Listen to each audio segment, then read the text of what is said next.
Yes, হয়ে গেছে, good. Of করা লাগবে না, হয়ে গেছে, গুড। মোবাইলে চেক দিয়ে নি, ধরুন।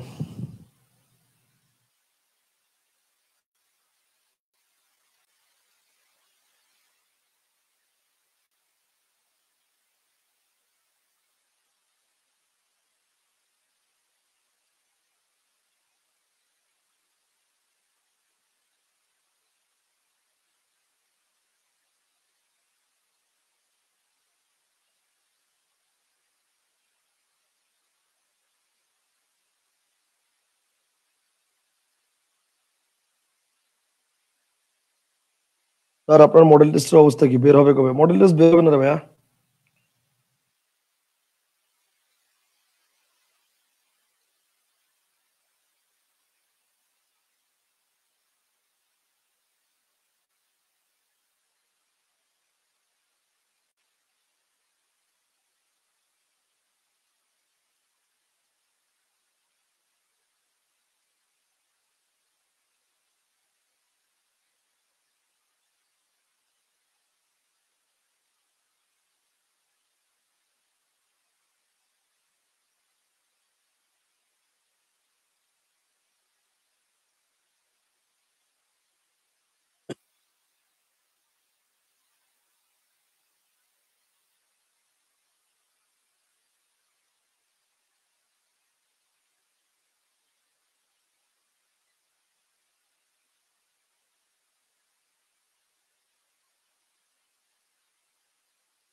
ওকে, ঠিক আছে, সবাই দেখতে পাচ্ছেন?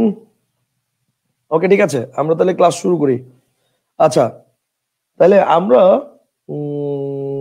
শুরু করি। আমরা আজকে ছোট ছোট কিছু টপিক আছে, কিন্তু যেই টপিকগুলো হচ্ছে আমাদেরকে মাঝে মাঝে একটু দ্বিধার মধ্যে ফেলে, যে আচ্ছা যদি এইটার থেকে প্রশ্ন আসে, যদি এই যদির যে সংখ্যাটা আছে, আমরা এই যদির সংখ্যাটাকে আজকে আমরা ইনশাআল্লাহ ডিলিট করে দিব একদম পুরো, বুঝতে পারছেন?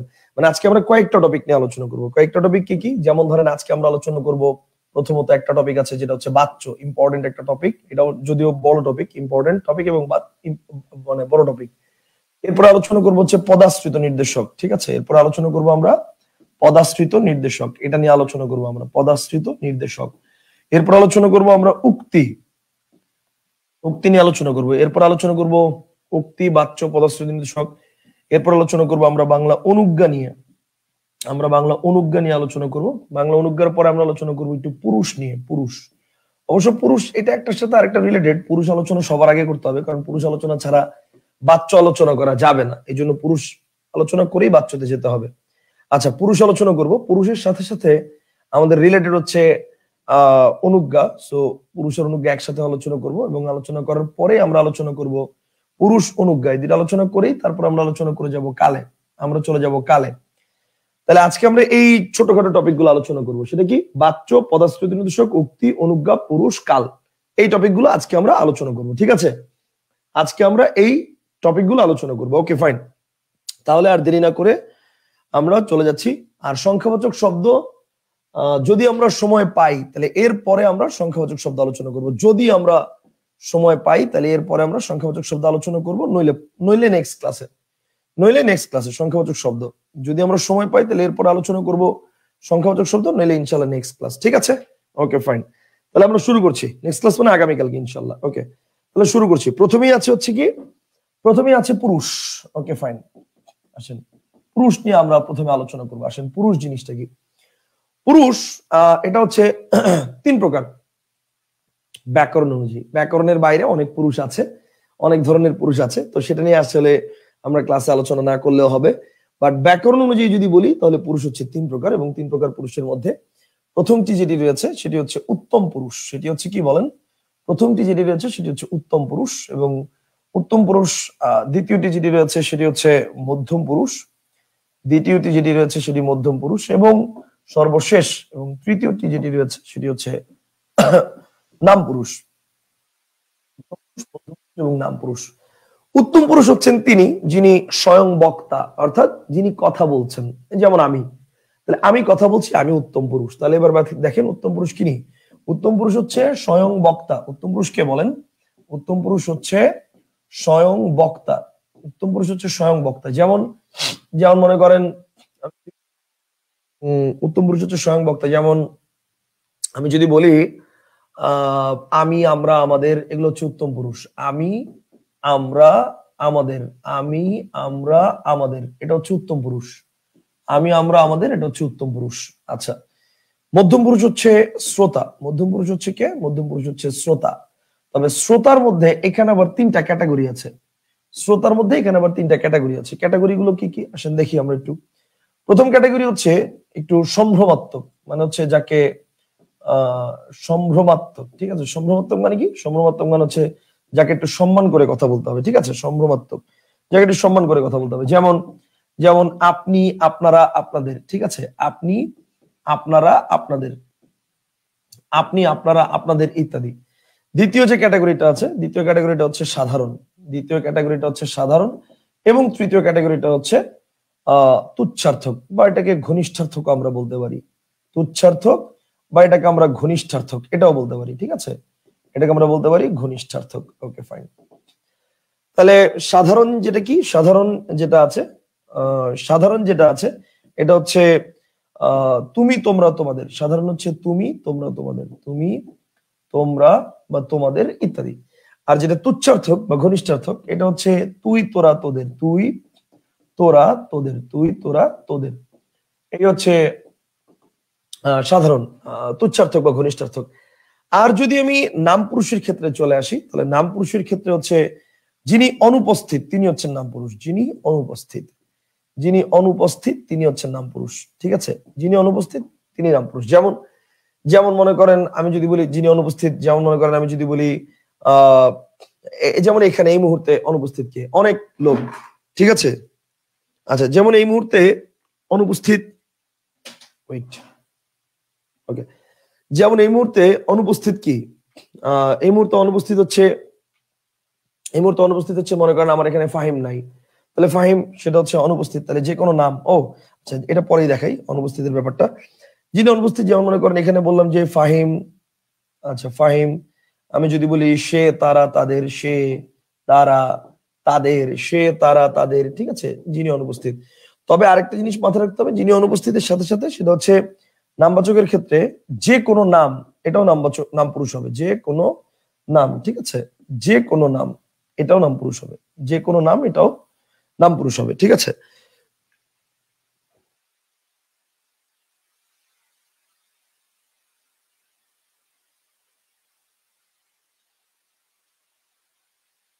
ওকে, ফাইন।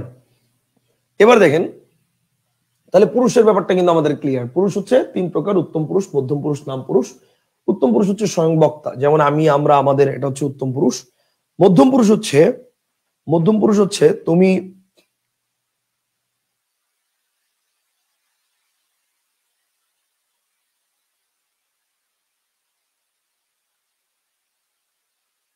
ওকে, আমি, আমরা, আমাদের, এটা হচ্ছে উত্তম পুরুষ। মধ্যম পুরুষ হচ্ছে শ্রোতা। এখন শ্রোতার 3টা ভ্যারিয়েন্ট আছে। শ্রোতার 3টা ভ্যারিয়েন্টকে এখানে দেখানো হয়েছে। একটা হচ্ছে সম্ভ্রমাত্মক, একটা হচ্ছে সাধারণ, একটা হচ্ছে তুচ্ছার্থক। সম্ভ্রমাত্মক হচ্ছে আপনি, আপনারা, আপনাদের। সাধারণ হচ্ছে তুমি, তোমরা, তোমাদের। তুচ্ছার্থক হচ্ছে বা ঘনিষ্ঠার্থক হচ্ছে তুই, তোরা, তোদের। আর নাম পুরুষ হচ্ছে যে কোনো নাম অথবা যে, যিনি অনুপস্থিত আছেন, যে কোনো নাম অথবা যিনি অনুপস্থিত আছেন। যেমন ফাহিম, সে, তারা, তাদের ইত্যাদি, ঠিক আছে? ওকে, তাইলে উম আচ্ছা, তাহলে ব্যাপারটা হচ্ছে এইটা হচ্ছে আমাদের পুরুষ নিয়ে আলোচনা শেষ। এখানে ইতি। পুরুষ নিয়ে আর এর বেশি কিছু আলোচনা করার কিছু নেই। তো পুরুষ নিয়ে আমাদের আলোচনা এখানে ইতি। এবার আমরা চলে যাচ্ছি পুরুষের আলোচনার পরে বাচ্য, বাচ্য আলোচনাতে আমরা চলে যাচ্ছি। এবার আমরা চলে যাব বাচ্যতে। ওকে, আসেন বাচ্য জিনিসটা কি? বাচ্য জিনিসটা হচ্ছে, আমরা যদি আলোচনা করি বাচ্য নিয়ে আলোচনা করতে গেলে, এখন বাচ্য কত প্রকার প্রশ্ন আসবে প্রথমে, এইটা বাচ্য কত প্রকার। আমরা 3 ধরনের বাচ্য দেখবো। একটা হচ্ছে কর্তৃবাচ্য, একটা কর্মবাচ্য, একটা ভাব বাচ্য। তবে আরো এক ধরনের বাচ্য আছে যেটা স্বতন্ত্র হিসেবে পরিচিত, এবং সেটা হচ্ছে কর্মকর্তৃবাচ্য। তাই বাচ্য কত প্রকার এই প্রশ্ন, ভাইয়া টপিকটার নাম কি একজন জিজ্ঞেস করছে? এই যে ভাইয়া টপিকটার নাম এইটা, টপিকটার নাম হচ্ছে এইটা, মানে টপিকের নাম এগুলো সব। এই মাত্র শেষ করলাম পুরুষ আলোচনা শেষ। এখন শুরু করছি বাচ্য, বাচ্চর পরে পরে পদার্থ নির্দেশক, উক্তি, অনুজ্ঞা, কাল, সংখ্যাবাচক শব্দ। টপিকের নাম হচ্ছে এগুলো সব, বুঝতে পারছেন? Okay fine. আচ্ছা, তো বাচ্য জিনিসটা কি আমরা একটু দেখি। ভাইয়া পুরুষ কি বইয়ে নাই? আছে, পুরুষ বইয়ের আছে, তবে এতই ছোট টপিক যে পুরুষ নিয়ে আলাদা কোনো স্পেসিফিক টপিক হিসেবে নাম দেওয়া হয় নাই। পুরুষের সম্পর্কে আলোচনা করা আছে পদ প্রকরণ অধ্যায়ে সর্বনাম পদের মধ্যে পুরুষ নিয়ে আলোচনা করা আছে, ঠিক আছে? পদ প্রকরণ অধ্যায়ে সর্বনাম পদের মধ্যে পুরুষ নিয়ে আলোচনা করা আছে। আপনি ধ্রুব পড়েন আর অন্বেষণ পড়েন, দুটোই পড়েন, দুটোর মধ্যেই ওই জায়গাটা পাবেন। আচ্ছা, এবার দেখেন বাচ্চর জিনিসটা একটু বলি। বাচ্য তো বলতেছিলাম হচ্ছে এটা কর্তৃবাচ্য, কর্মবাচ্য, ভাববাচ্য। বাচ্য হচ্ছে তিন প্রকার: কর্তৃবাচ্য, কর্মবাচ্য এবং ভাববাচ্য। বাচ্য হচ্ছে তিন প্রকার। তো এই তিন প্রকার বাচ্যর বাইরে আরো একটি প্রকার আছে, সেটা হচ্ছে কর্মকর্তৃবাচ্য। তো মোট চার প্রকার বাচ্য আমরা শিখবো, তবে বাচ্য কত প্রকার প্রশ্ন আসলে সেটার উত্তর অবশ্যই তিন প্রকার হিসেবে আমরা দাগাবো। এবার আসেন বাচ্য তিন প্রকারের মধ্যে প্রথমে আমরা চলে আসি কর্তৃবাচ্য জিনিসটা কি। প্রথমে চলে আসি আমরা কর্তৃবাচ্য কি। ওকে, কর্তৃবাচ্য জিনিসটা হচ্ছে সিম্পলি যদি বলি, বইয়ের ভাষা শেখাচ্ছি না, আমি আমার ভাষা শেখাচ্ছি, ঠিক আছে? বইয়ের ভাষা শেখাচ্ছি না, আমি আমার ভাষা শেখাচ্ছি। আসেন, ব্যাপারটা হচ্ছে কোন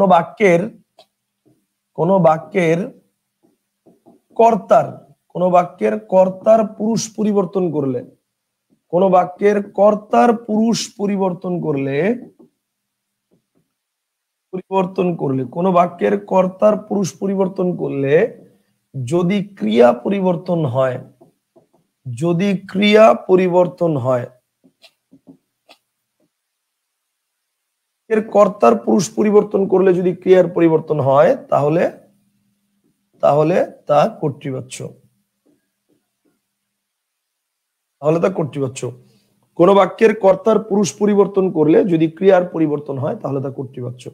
ঠিক আছে, আবার বলছি, কোন বাক্যের কর্তার পুরুষ পরিবর্তন করলে যদি ক্রিয়ার পরিবর্তন হয়, তাহলে তা কর্তৃবাচ্য। সিম্পল বিষয়। আচ্ছা, এখন কিছু উদাহরণ দেখে আমাদের এই জিনিসটা একটু ক্লিয়ার করে নিতে হবে। তাহলে চলেন কিছু উদাহরণ দেখি আমরা একটু। ধরেন আমি বললাম যে রোগী পথ্য সেবন করে। সাপোজ আমি একটা উদাহরণ দিলাম যে রোগী পথ্য সেবন করে। আচ্ছা, একটু ভাবেন তো, এখানে এই বাক্যের কর্তা কে? রোগী। এই বাক্যের ক্রিয়া কি? করে। কথাটা বুঝেন? আচ্ছা, এই বাক্যের কর্তা কি বলেন? এই বাক্যের কর্তা হচ্ছে রোগী, আর এই বাক্যের ক্রিয়া কি? এই বাক্যের ক্রিয়া হচ্ছে করে। এখন চিন্তা করেন, রোগী পথ্য সেবন করে। এখন এই বাক্যের এই যে কর্তাটা, এটা কোন পুরুষের কর্তা? উত্তম পুরুষ, মধ্যম পুরুষ না নাম পুরুষ? নাম পুরুষের কর্তা। এখন নাম পুরুষের জায়গায় মনে মনে আপনি উত্তম পুরুষ বসান, মানে আমি। তাহলে এবার বলেন, আমি পথ্য সেবন করে না করি? উত্তর হচ্ছে করি। আচ্ছা, এবার মধ্যম পুরুষ বসান, তুমি পথ্য সেবন করে না করো? উত্তর হচ্ছে করো। তাহলে আমি পথ্য সেবন করি, তুমি পথ্য সেবন করো, আর রোগী পথ্য সেবন করে। তাহলে ব্যাপারটা হচ্ছে বাক্যের কর্তার পুরুষ পরিবর্তন করলে ক্রিয়া পরিবর্তন হচ্ছে। সো যেহেতু হচ্ছে, তার মানে কর্তৃবাচ্য। That's it. আমি কি বুঝতে পারছি? আমি কি বুঝতে পারছি? আমাকে একটু জানান। বাক্যের কর্তার পুরুষ পরিবর্তন করলে ক্রিয়া পরিবর্তন হচ্ছে। সেবন করি, তুমি পথ্য সেবন করো।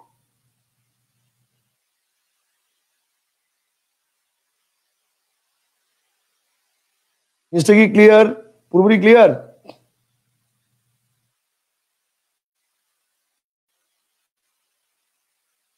জি ভাইয়া, clear clear clear, very good very good.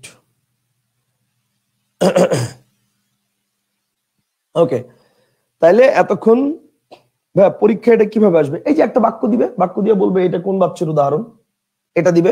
অথবা একটা বাক্য দিবে, বাক্য দিয়ে বলবে এটার ভাববাচ্য কি। এই যেমন এই বাক্যটার ভাববাচ্য কি, এটা যদি কর্তৃবাচ্য হয় তাহলে এটা ভাববাচ্য কি, অথবা এটার কর্মকর্তৃবাচ্য কি, এরকম। বুঝতে পারছেন? এরকম আসবে, মানে বাচ্য পরিবর্তনের যে ব্যাপারটা সেটা আসবে। ঠিক আছে? তন্ময় সাহা, বিশেষণের অতিশয়ন পড়ানো হয় না, এটা নিয়ে একটু আলোচনা করলে ভালো হয়। ঠিক আছে, যা বলবেন ভাই, কোনো সমস্যা নেই। বিশেষণের অতিশয়ন, ওকে ঠিক আছে, যা বলবেন। বিশেষণের অতিশয়ন খুব আহামরি টপিক নয়, একদম ছোট্ট একটা টপিক। ওকে, এটাও লিখে রাখি, বিশেষণের অতিশয়ন, যাতে মনে থাকে। বিশেষণ অতিশয়ন না, ওকে, বিশেষণের অতিশয়ন।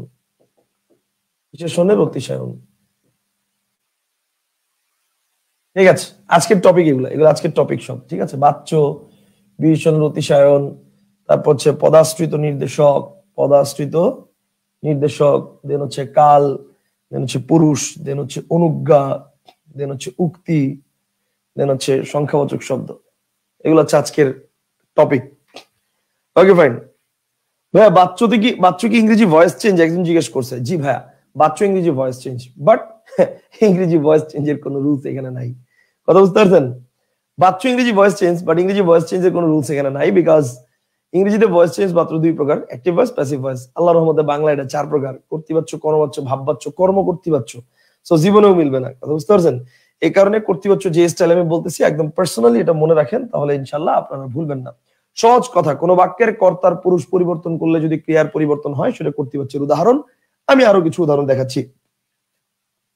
দেখেন, যেমন যদি বলি নজরুল নজরুল লিখেছেন, যদি বলি নজরুল অগ্নিবীণা লিখেছেন।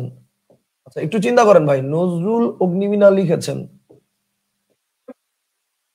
যে নজরুল অগ্নিবীণা লিখেছেন, কথাটা বুঝছেন? নজরুল অগ্নিবীণা লিখেছেন।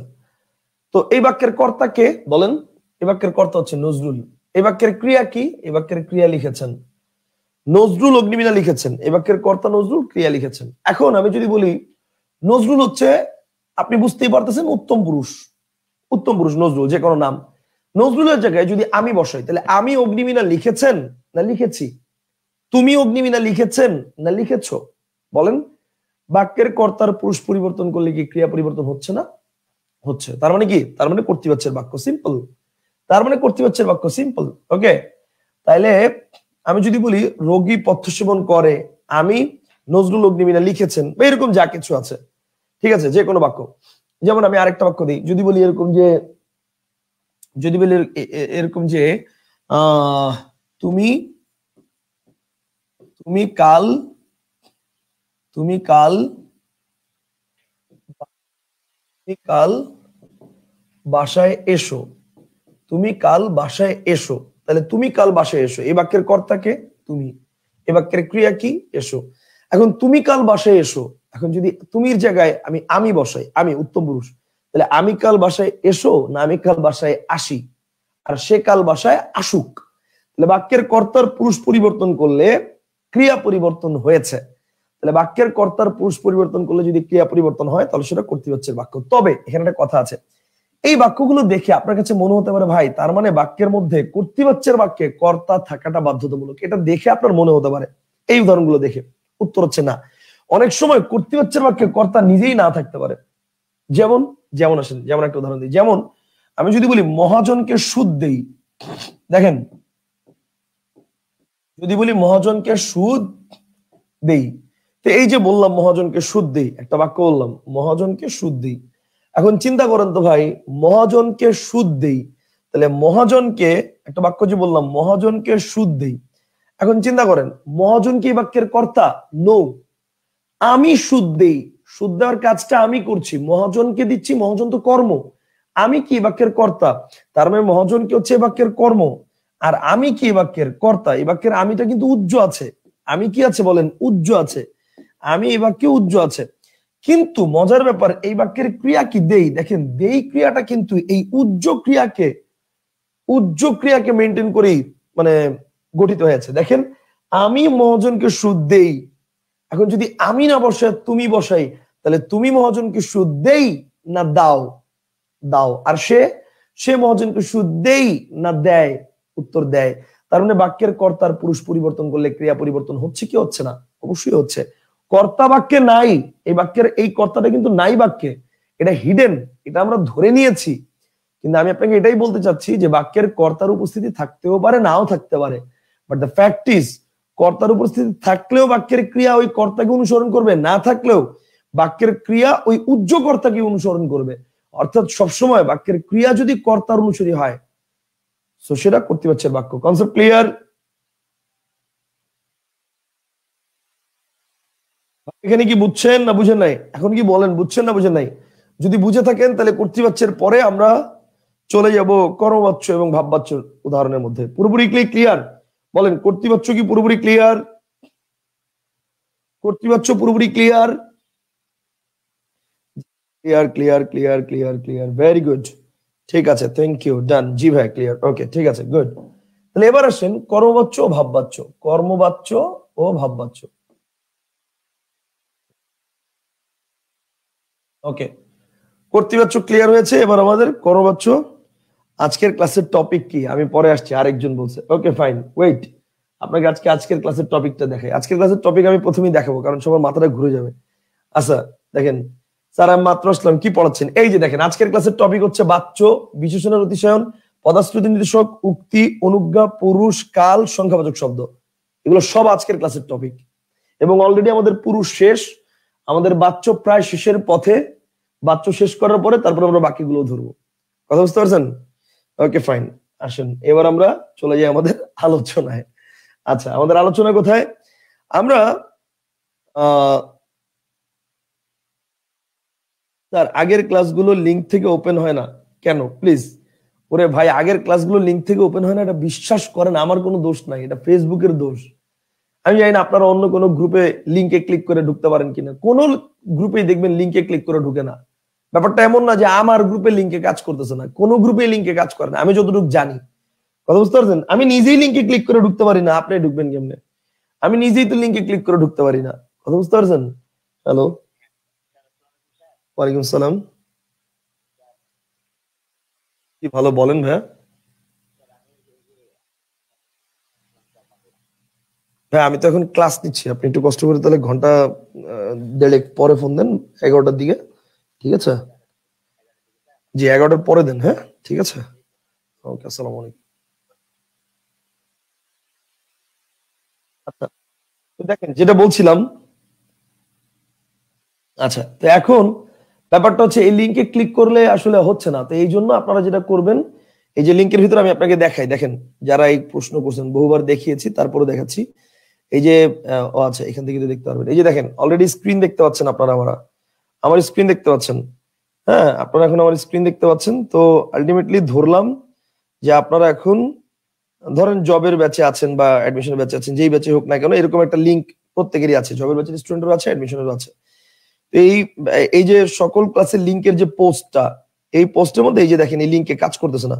তো এখানে এই যে থ্রি ডট, এই থ্রি ডটের মধ্যে যাবেন। থ্রি ডটের মধ্যে গেলে দেখবেন এখানে লেখা আছে এই যে ভিউ এডিট হিস্ট্রি, এটাতে ক্লিক করবেন। ভিউ এডিট হিস্ট্রিতে ক্লিক করলে এখানে কিন্তু এই যে সি অল এডিটস, এটাতে ক্লিক করবেন। এটাতে ক্লিক করলে কি হবে? তাহলে এটাতে ক্লিক করলে যতগুলো এডিট এখন পর্যন্ত আমি করেছি সব এডিট চলে আসবে। এন্ড লাস্ট এডিট করেছি আমি কবে? এই যে একদম নিচে চলে আসবেন, এটা স্ক্রল করে একদম নিচে চলে আসবেন। লাস্ট এডিট করেছি আমি, এই যে দেখেন 20 জানুয়ারি। তো 20 জানুয়ারি এটাতে ক্লিক করবেন। ক্লিক করলে দেখেন, এই যে দেখেন এখানে কিন্তু সবগুলো লিংক কাজ করতেছে, দেখছেন? এখানে কিন্তু সবগুলো লিংক কাজ করতেছে, একদম লাস্ট এডিট যেটা দেওয়া আছে সবগুলো লিংক এখানে কাজ করতেছে। এভাবে করে আপনারা হচ্ছে আপনাদের ইয়েগুলো ক্লাসগুলো দেখে নিতে পারবেন। Concept clear? বুঝতে পারছেন?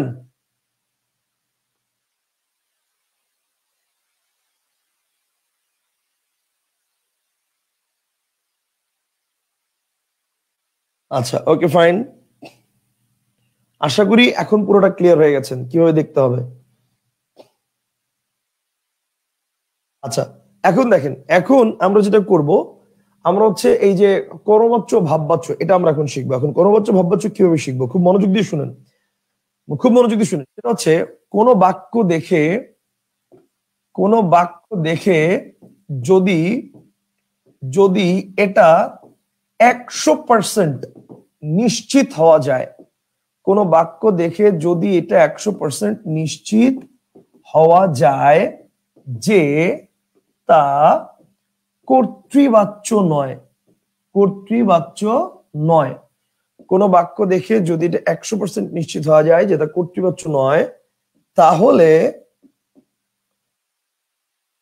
অ্যাপ্লাই করতে হবে, তাহলে দুটি সূত্র প্রয়োগ করতে হবে, দুটি সূত্র প্রয়োগ করতে হবে,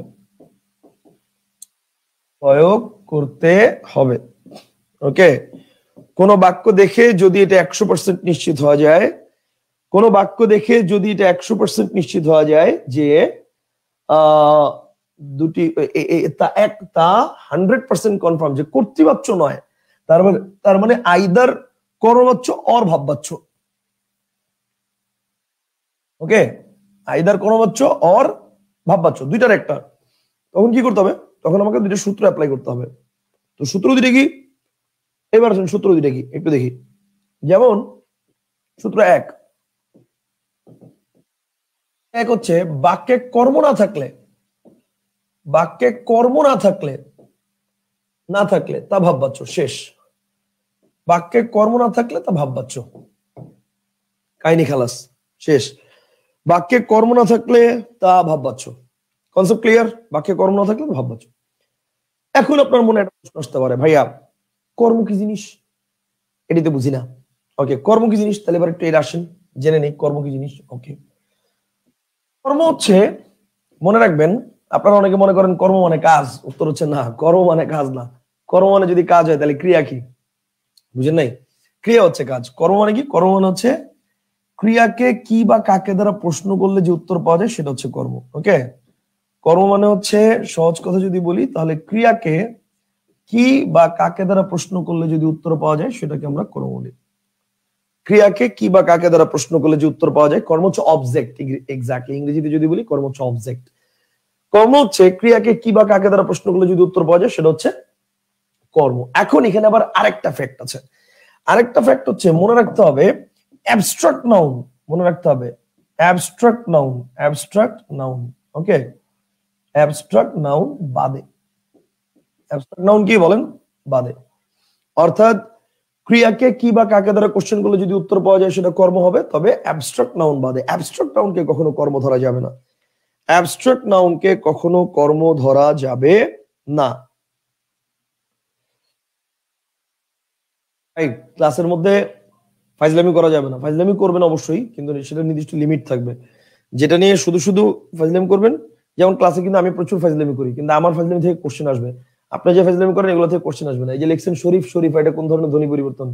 আদি স্বরগম না অন্ত স্বরগম? এটা লিঙ্গ পরিবর্তন, জীবনও আসবে না। এটা ধ্বনি পরিবর্তন, এটা লিঙ্গ পরিবর্তন। ঠিক আছে, জীবনও আসবে না। ওকে, আচ্ছা এবার আসেন। এবার যেটা বলতেছিলাম সেটা হচ্ছে অ্যাবস্ট্রাক্ট নাউনের যে ব্যাপারটা। অ্যাবস্ট্রাক্ট নাউন হচ্ছে বিমূর্ত বিশেষ্য, অর্থাৎ যেটাকে ধরা যায় না, ছোঁয়া যায় না, দেখা যায় না, স্পর্শ করা যায় না, শুধু ফিল করার বিষয়, সেটা হচ্ছে অ্যাবস্ট্রাক্ট নাউন। কথা বুঝতে পারছেন? যেটা ফিল করার বিষয় সেটা হচ্ছে কি? সেটা হচ্ছে অ্যাবস্ট্রাক্ট নাউন। তো অ্যাবস্ট্রাক্ট নাউন বাদে অন্য যা কিছু আছে সেগুলোকে আমার কি করতে হবে? সেগুলোকে আমার কি বা কাকে দ্বারা প্রশ্ন করলে উত্তর করা যাবে, কিন্তু আচ্ছা অ্যাবস্ট্রাক্ট নাউন হচ্ছে আমার বাদে। ঠিক আছে, বাকি সবগুলো হচ্ছে, আশা করি বুঝতে পারছেন। আচ্ছা ওকে ফাইন। এইবার আসেন, এবার আমরা যেটা করব তাহলে হচ্ছে আমরা কিছু উদাহরণ দেখবো, এবার একটু প্র্যাকটিস করবো। আসেন তাহলে লিখছেন, আচ্ছা ওকে, অ্যাবস্ট্রাক্ট নাউন কি এটা লিখছেন একজন। আচ্ছা এবার আমি একটু দুই একটা উদাহরণ দিই। যেমন আমি যদি বলি আমার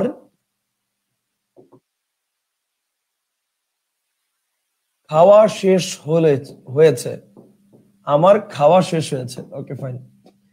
এখন একটু চিন্তা করেন, আপনি সবার আগে আপনার কাজ কি জানেন? কোন একটা বাক্য দেখে, কোন একটা বাক্য দেখে সবার আগে আপনার কাজ কি জানেন? কোন একটা বাক্য দেখে সবার আগে আপনার কাজ হচ্ছে এই বাক্যটা কর্তৃবাচ্য কিনা এটা ফাইন্ড আউট করা। আমার কথা কি বুঝতে পারছেন? কোন একটা বাক্য দেখে সবার আগে আপনার কাজ হচ্ছে এটা কর্তৃবাচ্য কিনা এটা ফাইন্ড আউট করা। এখন আপনি দেখেন, আমার খাওয়া শেষ হয়েছে, এই বাক্যের ক্রিয়া কি বলেন? হয়েছে। কর্তাকে? আমার। কথাটা বুঝছেন? ক্রিয়া কি? হয়েছে। কর্তা কি? আমার। তাহলে এই বাক্যের আমার খাওয়া শেষ হয়েছে, এ বাক্যে দেখেন কর্তা হচ্ছে আমার, ক্রিয়া হচ্ছে হয়েছে। এখন আমি যদি বলি আমার খাওয়া শেষ হয়েছে, তোমার খাওয়া শেষ হয়েছে, মানে উত্তম পুরুষের জায়গায় মধ্যম বসান, তোমার খাওয়া শেষ হয়েছে। এবার নাম পুরুষ বসান, তার খাওয়া শেষ হয়েছে। একটাতেও কি বাক্যের ক্রিয়ার পরিবর্তন হচ্ছে? উত্তর হচ্ছে না, হচ্ছে না। যেহেতু হচ্ছে না, তার মানে 100% শিওর এটা কর্তৃবাচ্য না। তার মানে আইদার কর্ম অর ভাব। কথা বুঝতে পারছেন? আইদার কর্ম অর ভাব। কনসেপ্টটা কি ক্লিয়ার? এখন দুইটার মধ্যে কোনটা? এখন দুইটার মধ্যে দেখেন এই বাক্যের মধ্যে কর্ম আছে কিনা, অবজেক্ট আছে কিনা। দেখেন আমার খাওয়া শেষ হয়েছে, আপনি এই বাক্যের ক্রিয়াকে কি বা কাকে দ্বারা কোশ্চেনগুলো উত্তর করতে পারবেন? আমার কি শেষ হয়েছে, আমার কাকে শেষ হয়েছে এটা তার হয় না। হ্যাঁ, আমার কি শেষ হয়েছে এটা উত্তর হয়, বাট ওই যে বলছি আগেই, অবজেক্ট হবে ঠিকই, কি বা কাকে দ্বারা কোশ্চেনগুলো উত্তর পাওয়া গেলে সেটা অবজেক্ট। তবে মনে রাখতে হবে অ্যাবস্ট্রাক্ট নাউন বাদে। অ্যাবস্ট্রাক্ট নাউনকে কর্ম ধরা যাবে না। তাহলে খাওয়া, খাওয়া তো মানে দেখা যায় না, মানে খাওয়া তো একটা প্রসেস, খাওয়া তো ধরা যায় না। ভাত ধরা যায়, তরকারি ধরা যায়, কিন্তু খাওয়া কি ধরা যায়? খাওয়া তো একটা প্রসেস, এই প্রসেসটাকে বলা হয় খাওয়া। তো ব্যাপারটা হচ্ছে এরকম যে আমার খাওয়া শেষ হয়েছে, তাহলে এটা কি হবে? এটা হচ্ছে মানে অ্যাবস্ট্রাক্ট নাউনের উদাহরণ। অ্যাবস্ট্রাক্ট নাউন যেহেতু আছে তার মানে এটা কর্ম নাই, ঠিক না? তাহলে কর্ম নাই, যেহেতু কর্ম নাই তার মানে ভাব বাচ্য, তার মানে কি? তার মানে ভাব বাচ্য। এরকম আর কিছু উদাহরণ দেখি, যেমন মনে করেন আমার, যদি বলি আমার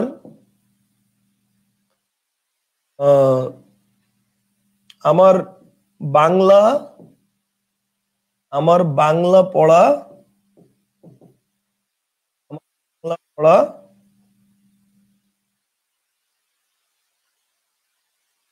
পড়া দুর্বল। ওকে, আচ্ছা, আমার বাংলা পড়া দুর্বল। Okay fine. এখন প্রথমে আপনি কি দেখবেন? এর কর্তা পরিবর্তন করলে ক্রিয়া পরিবর্তন হয় কিনা দেখেন। আমার বাংলা পড়া দুর্বল, তার বাংলা পড়া দুর্বল, তারপর হচ্ছে তোমার বাংলা পড়া দুর্বল। বাক্যের কর্তার পরিবর্তন করলে কি ক্রিয়ার পরিবর্তন হচ্ছে?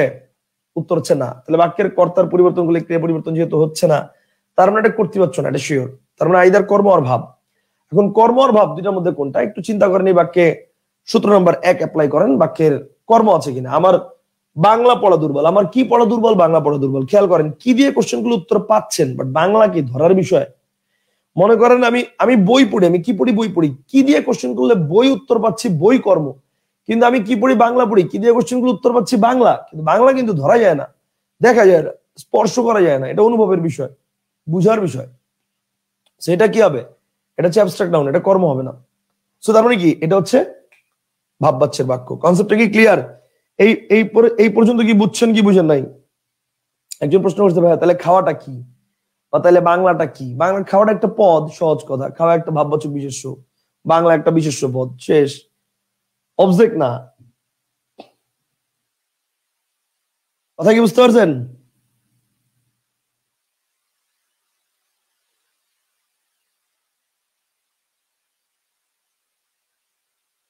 আচ্ছা, একজন প্রশ্ন করছে স্যার বিদ্বানকে সকলেই সমাদর করে, এটা একটু বুঝাই দেন। ওকে ফাইন, আসেন আমরা একটু দেখি। বিদ্বানকে সকলেই সমাদর করে, দেখি আইডিয়া করেন তো কোন বাচ্চ সকলেই সমাদর করে? আইডিয়া করেন তো কোন বাচ্চ বিদ্বানকে সকলেই সমাদর করে? আইডিয়া করেন কোন বাচ্চ? বলেন বলেন বলেন।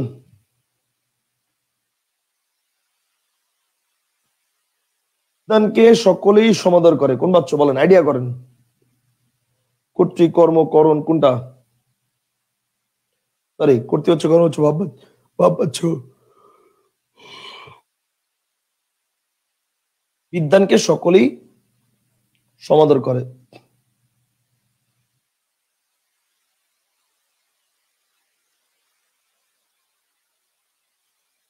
এর মধ্যে একজন প্রশ্ন করছে বজ্রনীনাদ কোন সমাস? বজ্রনীনাদ এটা হচ্ছে বজ্রের ন্যায় নিনাদ, ঠিক আছে? তার মানে উপমান কর্মধারায়। সরি, বজ্রনীনাদ, বজ্র নাউন, নিনাদ নাউন। সো নিনাদ বজ্রের ন্যায়, উপমিত কর্মধারায়। আচ্ছা ওকে, এখন দেখেন এই জায়গাটাতে আপনারা যে ভুলটা করেন, বিদ্বানকে সকলেই সমাদর করে। আপনারা এখানে চিন্তা করেন বিদ্বানকে সকলেই সমাদর করে, আমাকে সকলেই সমাদর করে, তোমাকে সকলেই সমাদর করে, তার মানে বাক্যের কর্তা তো পরিবর্তন হচ্ছে না। এই জায়গাটাই হচ্ছে প্রবলেম ভাই। এই বাক্যের কর্তা কি বিদ্বান না সকলেই? এটা হচ্ছে ফ্যাক্ট। এইটা আপনারা অনেকে এই জায়গাটাতে পেস লাগিয়ে দেন। আরে ভাই, সকল বিদ্বান তো আর এই বাক্যের কর্তা না, কারণ সমাদর করে, এই সমাদর করার কাজটা তো বিদ্বান করে না, সকলেই করে। বিদ্বান কে করে, আর করেটা কে? করার কাজটা কে করে? করেটা হচ্ছে সকলে। তার মানে এই বাক্যের কর্তাটা কি? কর্তাটা তো এইটা, আর এইটা হচ্ছে কর্ম। এইটা হচ্ছে কি? বাক্যের কর্ম। এবার চিন্তা করেন, সকলেই বিদ্বানকে সকলেই সম্মান করে, বিদ্বানকে আমি, সকলের জায়গায় যদি আমি বসাই, তাহলে আমি কি সম্মান করে না করি? করি।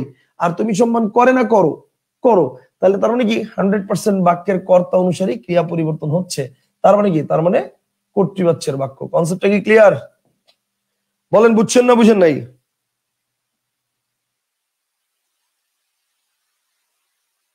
সবাই কি বুঝছেন?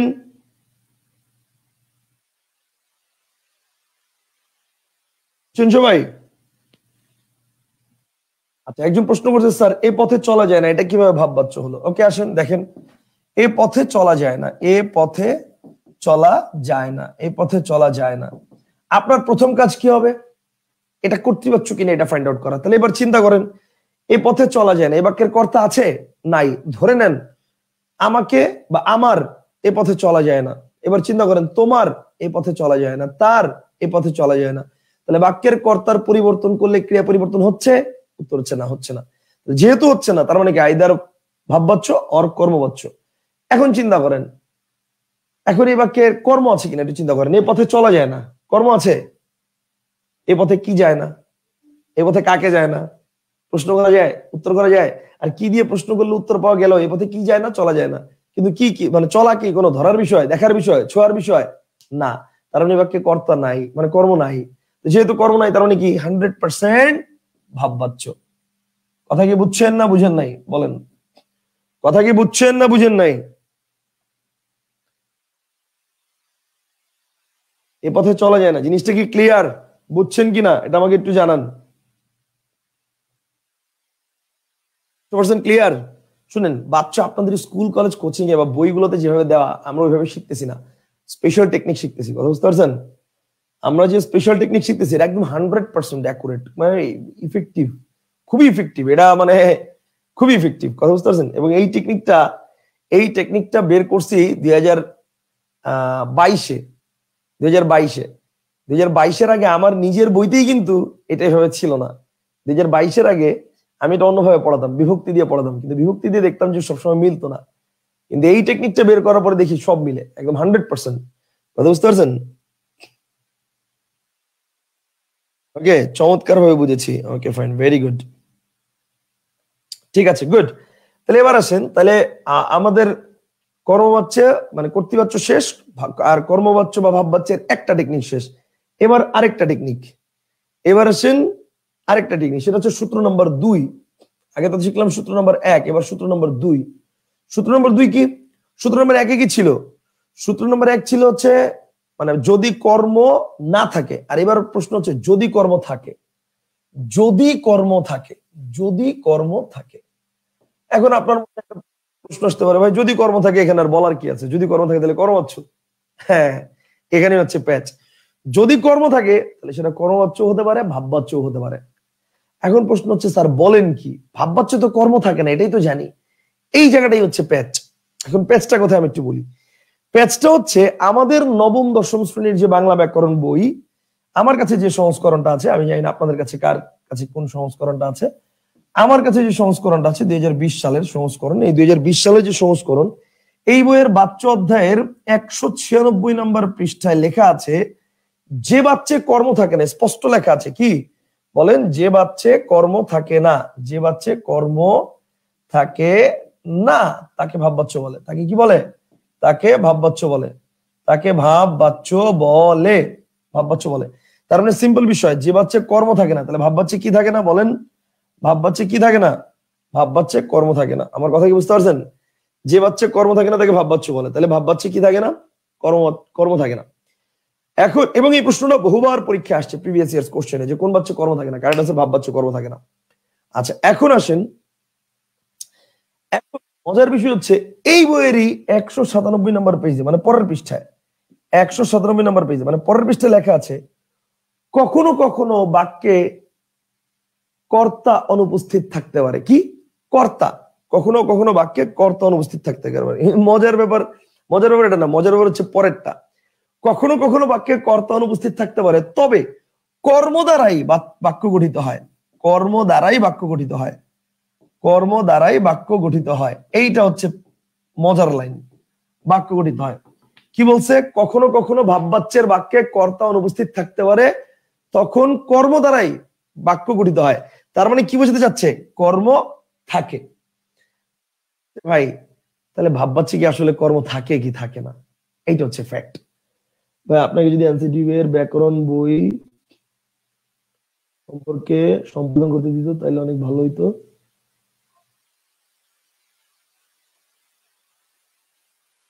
ফাইন, এটা ঠিক, সার্টিফিকেট একটা ম্যাটার। আচ্ছা, এবার দেখেন 197 নম্বর পেজে দেওয়া আছে কর্ম দ্বারাই বাক্য গঠিত হয়। তার মানে পেজটা কোথায়? সংজ্ঞার সাথে এই তথ্য মিলতেছে না। সংজ্ঞার মধ্যে বলছে যে বাচ্চা কর্ম থাকে না, অথচ পরের পেজে বলছে যে বাচ্চা মাঝে মাঝে ভাব বাচ্চা কর্তা অনুপস্থিত থাকে, তখন কর্ম দ্বারাই বাচ্চা গঠিত হয়। তার মানে কি ভাব বাচ্চা কর্ম থাকে? এই যে প্যাচ ভাব বাচ্চা কর্ম থাকে কি থাকে না, এটা নিয়ে তো দ্বিধা। এখন আসেন ব্যাপারটা কি, যদি প্রশ্ন এরকম আসে যে কোন বাচ্চা কর্ম থাকে না, 100% এটার উত্তর কিন্তু ভাব বাচ্চাই হবে, এটা নিয়ে কোনো ডাউট নাই।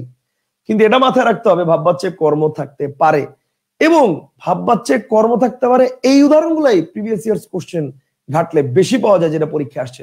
এই যে 43তম বিসিএস এ পরীক্ষা আসছে, ডিঙি টেনে বের করতে হবে, ভাব বাচ্চার উদাহরণ ছিল না? তো ডিঙি তো কর্ম, এবং দেখা যায়, ধরা যায়, ছোঁয়া যায়, দেখেন কর্ম কিন্তু, এবং দেখা যায়, ধরা যায়, ছোঁয়া যায়, তার মানে কি অ্যাবস্ট্রাক্ট নাউনও না। সো কি টেনে বের করতে হবে? ডিঙি। কি দিয়ে কোশ্চেন গুলো উত্তর পাচ্ছি? কর্ম। তাহলে ভাব বাচ্চার বাক্যে কর্ম থাকে কি থাকে না? 100% থাকতে পারে। আমার কথা বুঝতে পারছেন? এইবার আসেন, তাহলে এখন আমরা কি করব? আচ্ছা, এখন কি করব আমরা? এখন ভাই আরেকটা প্রশ্ন, আমাকে যেতে হবে, কাকে যেতে হবে? এখানে তো কর্ম আছে, তাহলে এটা ভাববাচ্চ কেন? আমাকে যেতে হবে, কাকে যেতে হবে? আমাকে। ভাই আপনারা কারকের ক্লাস করছেন না? কারকের ক্লাস করার পরে এই কোশ্চেন যদি দেন, মানে করেন আমাকে, তাহলে আমার সুইসাইড করে মরে যাওয়া উচিত, আর নাহলে আপনার মানে হার পিক্ষা মরে যাওয়া উচিত। দুটার একটা, হয় আমার সুইসাইড করা উচিত, না আপনার হার পিক্ষা মরে যাওয়া উচিত।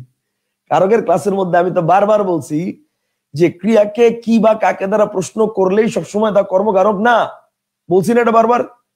বাক্যের কর্তা যাকে আশ্রয় করে ক্রিয়া সম্পাদন করবে সেই কর্ম। আপনি চিন্তা করেন, আমাকে কি বলছেন? আমাকে যেতে হবে, তো যাওয়ার কাজটা কে করবে? আমি করব না? এ বাক্যে আমাকে তো কর্তা, আমাকে কর্ম কেন হবে? এ বাক্যে আমাকে কর্তা। হ্যাঁ, যদি বলতাম আমাকে যেতে দাও, তাইলে আমাকে কর্ম হইতো। আমাকে যেতে দাও তাইলে আমাকে কর্ম হইতো। আমাকে যেতে হবে এখানে তো কর্তা না, মানে কর্ম না, কর্তা। কথা বুঝতে পারছেন? আচ্ছা,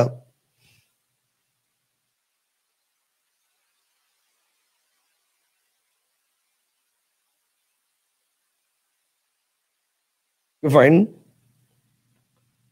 আচ্ছা, ওকে ফাইন, তাহলে আশা করি এই পর্যন্ত বুঝছেন। তাহলে এখন যেটা বলতেছিলাম সেটা হচ্ছে আমাদের তাহলে সূত্র নম্বর 2 এ আমরা যেটা করব সেটা হচ্ছে যদি কর্ম থাকে।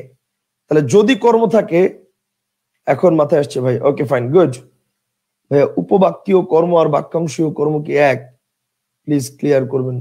আমি এই জিনিসটা বুঝি নাই, আপনার প্রশ্নটা আমি বুঝি নাই, কোথায় পাইছেন আমাকে একটু জানাইন পরে। আমি অ্যাকচুয়ালি উপবাক্যীয় কর্ম আমি জিনিসটা বুঝি নাই আর কি। আচ্ছা, হয়তো মাথা কাটালে পরে বুঝবো। আচ্ছা, তো যেটা বলছিলাম যে সূত্র নম্বর 2, সূত্র নম্বর 2 কি? সূত্র নম্বর 2 হচ্ছে যদি কর্ম থাকে। সূত্র নম্বর 2 হচ্ছে যদি কর্ম থাকে। তো যদি কর্ম থাকে তাহলে কি হবে? তখন দেখতে হবে whether that is direct sense or indirect sense। যদি বাক্যটা ডিরেক্ট সেন্সের হয়, ডিরেক্ট, যদি বাক্যটা ডিরেক্ট সেন্সের হয় তাহলে সেটা হচ্ছে ভাববাচ্য। তাহলে সেটা কি? সেটা হচ্ছে ভাববাচ্য। যদি বাক্যটা ডিরেক্ট সেন্সের হয় তাহলে সেটা ভাববাচ্য। আর যদি বাক্যটা ইনডিরেক্ট সেন্সের হয়, যদি বাক্যটা ইনডিরেক্ট সেন্সের হয়, যদি বাক্যটা ইনডিরেক্ট সেন্সের হয় তাহলে সেটা হচ্ছে কর্মবাচ্যের বাক্য। এই উল্টা বলছি, সরি সরি, রিয়েলি মাই পার্ডন।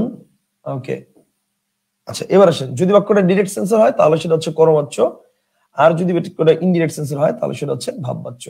ওকে, সেটা হচ্ছে ভাববাচ্য। ইনডিরেক্ট সেন্সের হলে ভাববাচ্য। শেষ, কাহিনী খালাস। এখন আপনার প্রশ্ন, এখন আপনার মাথায় একটা প্রশ্ন আসতে পারে, ভাই ডিরেক্ট সেন্স আর ইনডিরেক্ট সেন্স কি, এটা একটু বুঝায় দেন। আচ্ছা, ডিরেক্ট সেন্স কি? সোজাসুজি একটা কথা, মনে করেন আমি আপনার সুপারভাইজার, আমি আপনার সুপিরিয়র, আপনাকে আমি কোনো প্রশ্ন করছি, আপনি এটার উত্তর দিবেন। একটা উত্তর হচ্ছে হ্যাঁ না, ডিরেক্ট। আরেকটা স্যার, হলো না, হবে না, হয়নি, পারলাম না, করতে হবে, এগুলো হচ্ছে ইনডিরেক্ট সেন্সের বাক্য। যেমন আপনাকে যদি বলি এই সকালে ভাত খেয়েছেন, বা ধরেন এখনই বললাম এই ভাই রাতে ভাত খেয়েছেন, আপনাকে আপনার সুপিরিয়র কোশ্চেন করছে আপনি রাতে ভাত খেয়েছেন কিনা, আপনার ডিরেক্ট উত্তর কি হবে? জি স্যার খেয়েছি, অথবা না স্যার খাইনি, অথবা জি স্যার আমার খাওয়া হয়েছে, অথবা না স্যার আমার খাওয়া হয়নি। তা না বলে আপনি বলতেছেন স্যার ক্লাস করে খেতে হবে, তার মানে কি আপনি খান নাই, ঘুরে বেঁচে বললেন, কথা বুঝেন নাই? অথবা স্যার ক্লাসের আগে খাওয়ার সময় হয়নি, বা ক্লাসের আগে খাওয়ার সময় হলো না, তাহলে কি ইনডিরেক্ট সেন্স, তার মানে কি আপনি ঘুরে বেঁচে বলতেছেন কথাটা। তো যে কথাটাকে ঘুরে পেঁচে বলবেন সেটা হচ্ছে ইনডিরেক্ট সেন্সের বাক্য, আর যেটা ডিরেক্ট বলবেন সেটা কি ডিরেক্ট সেন্সের বাক্য। চলেন কিছু উদাহরণ দেখি এরকম। আসুন, যেমন আমি যদি বলি দেখেন ডিঙি টেনে বের করতে হবে, একদম ডিঙি টেনে বের করতে হবে, ডিঙি টেনে বের করতে হবে, ডিঙি টেনে বের করতে হবে, একদম পুরা বিসিএস এর বাক্যটাই ডিরেক্টলি বলে দিলাম। আচ্ছা এবার আসেন, ডিরেক্টলি যদি বলি ডিঙি টেনে বের করতে হবে, এখন প্রথমে চিন্তা করেন আপনার প্রথম কাজ কি, বাক্যটা করতে পারছো কিনা এটা ফাইন্ড আউট করা। তাহলে চিন্তা করেন আমাকে ডিঙি টেনে বের করতে হবে, তোমাকে ডিঙি টেনে বের করতে হবে, তাকে ডিঙি টেনে বের করতে হবে। বাক্যের কর্তার কি পরিবর্তন হয়েছে, মানে কর্তার পরিবর্তন করার কারণে ক্রিয়ার পরিবর্তন কি হয়েছে, উত্তর হচ্ছে না। তার মানে এটা 100% কনফার্ম কর্তৃবাচ্য না। এবার চিন্তা করতে হবে এটা কি তাহলে কর্মবাচ্য বা ভাববাচ্য, দুইটার একটা। এখন দেখতে হবে বাক্যে কর্ম আছে কি নাই, ডিঙি কি টেনে বের করতে হবে, ডিঙি, এবং ডিঙি কি ধরা যায়, ছোঁয়া যায়, স্পর্শ করা যায়, তার মানে ডিঙি হচ্ছে এই বাক্যের কর্ম। তাহলে যেহেতু ডিঙি এই বাক্যের কর্ম, কর্ম উল্লেখ আছে, এবার দেখতে হবে বাক্যটাকে ডিরেক্ট সেন্স না ইনডিরেক্ট সেন্স। এবার চিন্তা করেন যদি কর্ম না থাকতো তাহলে ভাববাচ্য শিওর, আর যদি কর্ম আছে যেহেতু, এবার চিন্তা করেন দেখেন তো বাক্যটাকে ডিরেক্ট সেন্স না ইনডিরেক্ট সেন্স একটু ভাবেন। সেটা হচ্ছে ডিঙি টেনে বের করতে হবে, তার মানে আপনাকে আপনার সুপিরিয়র জিজ্ঞেস করছে ডিঙি টেনে বের করেছো, আপনার ডিরেক্ট উত্তর কি হবে, জি স্যার করেছি, না স্যার করি নাই, অথবা স্যার ডিঙি টেনে বের করা হয়েছে বা না ডিঙি টেনে বের করা হয়নি। তা না বলে আপনি বলতেছেন ডিঙি টেনে বের করতে হবে, মানে কাজটা এখনো করেন নাই, করবেন। তার মানে আপনি যে করেন নাই, সেই করেন নাই কাজটাকে আপনি ঘুরায় পেঁচায় বলতেছেন যে করবেন, মানে কি আপনি করেন নাই এখনো, তার মানে কি ইনডিরেক্ট সেন্স। তাহলে ইনডিরেক্ট সেন্সের বাক্যটা কি, ভাববাচ্যের উদাহরণ। শেষ। কনসেপ্টটা কি ক্লিয়ার? বলেন বুঝছেন না বুঝেন নাই, বলেন বুঝছেন না বুঝেন নাই?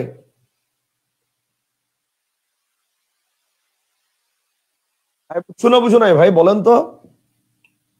আরেকটা বাক্য দিই, বলেন বাবা অসুস্থ, শোয়া হয়নি।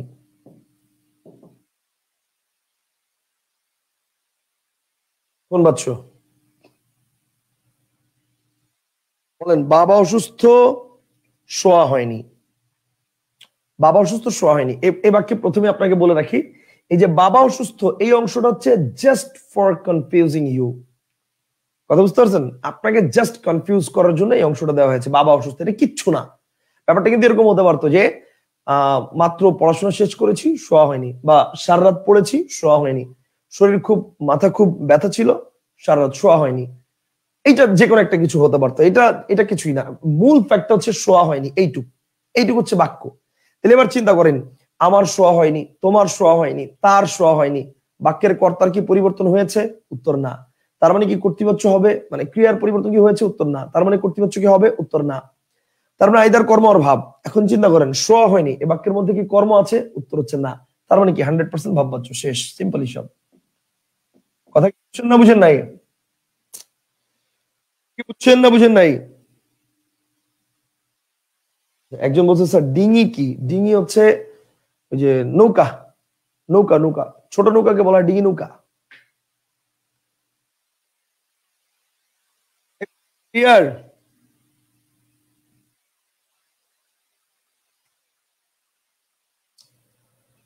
পুরোপুরি কি ক্লিয়ার হয়েছেন?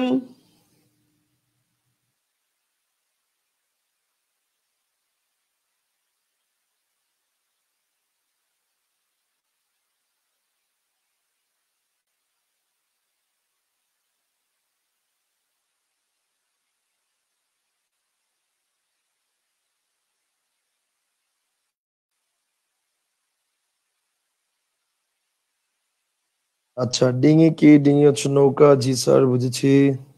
ওকে very good, good job comments. Okay comments,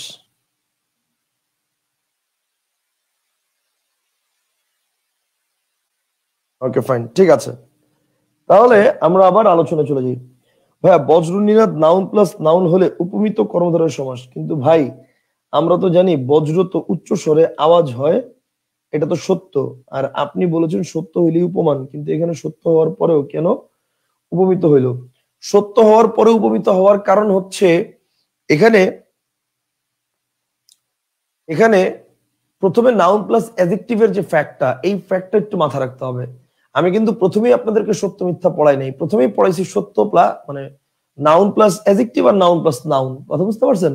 যদি noun plus adjective, noun plus noun দিয়ে প্যাচ লাগে তখন বলছি আপনাকে দেখতে যে সত্য মিথ্যা দিয়ে হচ্ছে কিনা।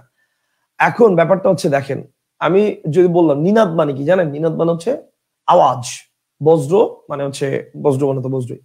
এখন তাহলে বজ্র মানে বজ্রনীনাদ দ্বারা অ্যাকচুয়ালি বোঝানো হচ্ছে কি বজ্রের ন্যায় আওয়াজ না আওয়াজটা মানে বজ্র আওয়াজের ন্যায় না বজ্রের ন্যায় আওয়াজ, মানে আওয়াজটা কিসের ন্যায়? বজ্রের ন্যায়। নিনাদ মানে কি আওয়াজ, তো আওয়াজটা কিসের ন্যায়? বজ্রের ন্যায়। ব্যাপারটা হচ্ছে এরকম, তো নিনাদ আওয়াজের ন্যায়, নাউন প্লাস নাউন দুইটা। এই জন্য এখন এখানে মনে করেন আমি যদি বলি, আমি মনে করেন খুব উচ্চ স্বরে চিল্লাচিল্লি করতেছি, তাহলে বলবে কি আরে বাপরে শাওন ভাইয়ের বজ্র নিনাদ কণ্ঠ। যেমন এই যে আমরা বঙ্গবন্ধু শেখ মুজিবুর রহমানের ক্ষেত্রে বলি না বজ্র কণ্ঠের অধিকারী, এখন তার মানে কি ওনার কণ্ঠটা কি বজ্রের? বলেন, বজ্রকণ্ঠের অধিকারী তা তো না। তো এখন ব্যাপারটা হচ্ছে বজ্র নিনাদ দ্বারা মানে এখানে নিনাদ দ্বারা বুঝাচ্ছে আওয়াজ, নিনাদ দ্বারা জোরে বুঝায় নাই। আমার কথা বুঝতে পারছেন? নিনাদ দ্বারা বুঝাচ্ছে আওয়াজ, নিনাদ দ্বারা জোরে বুঝায় নাই। ওকে, এই কারণে আহ বজ্র নাউন, নিনাদ নাউন, ঠিক আছে। সো জোরে বা আস্তে বুঝাইলে তখন সেটা আমরা উপমান ধরতে পারতাম। আশা করি বুঝছেন।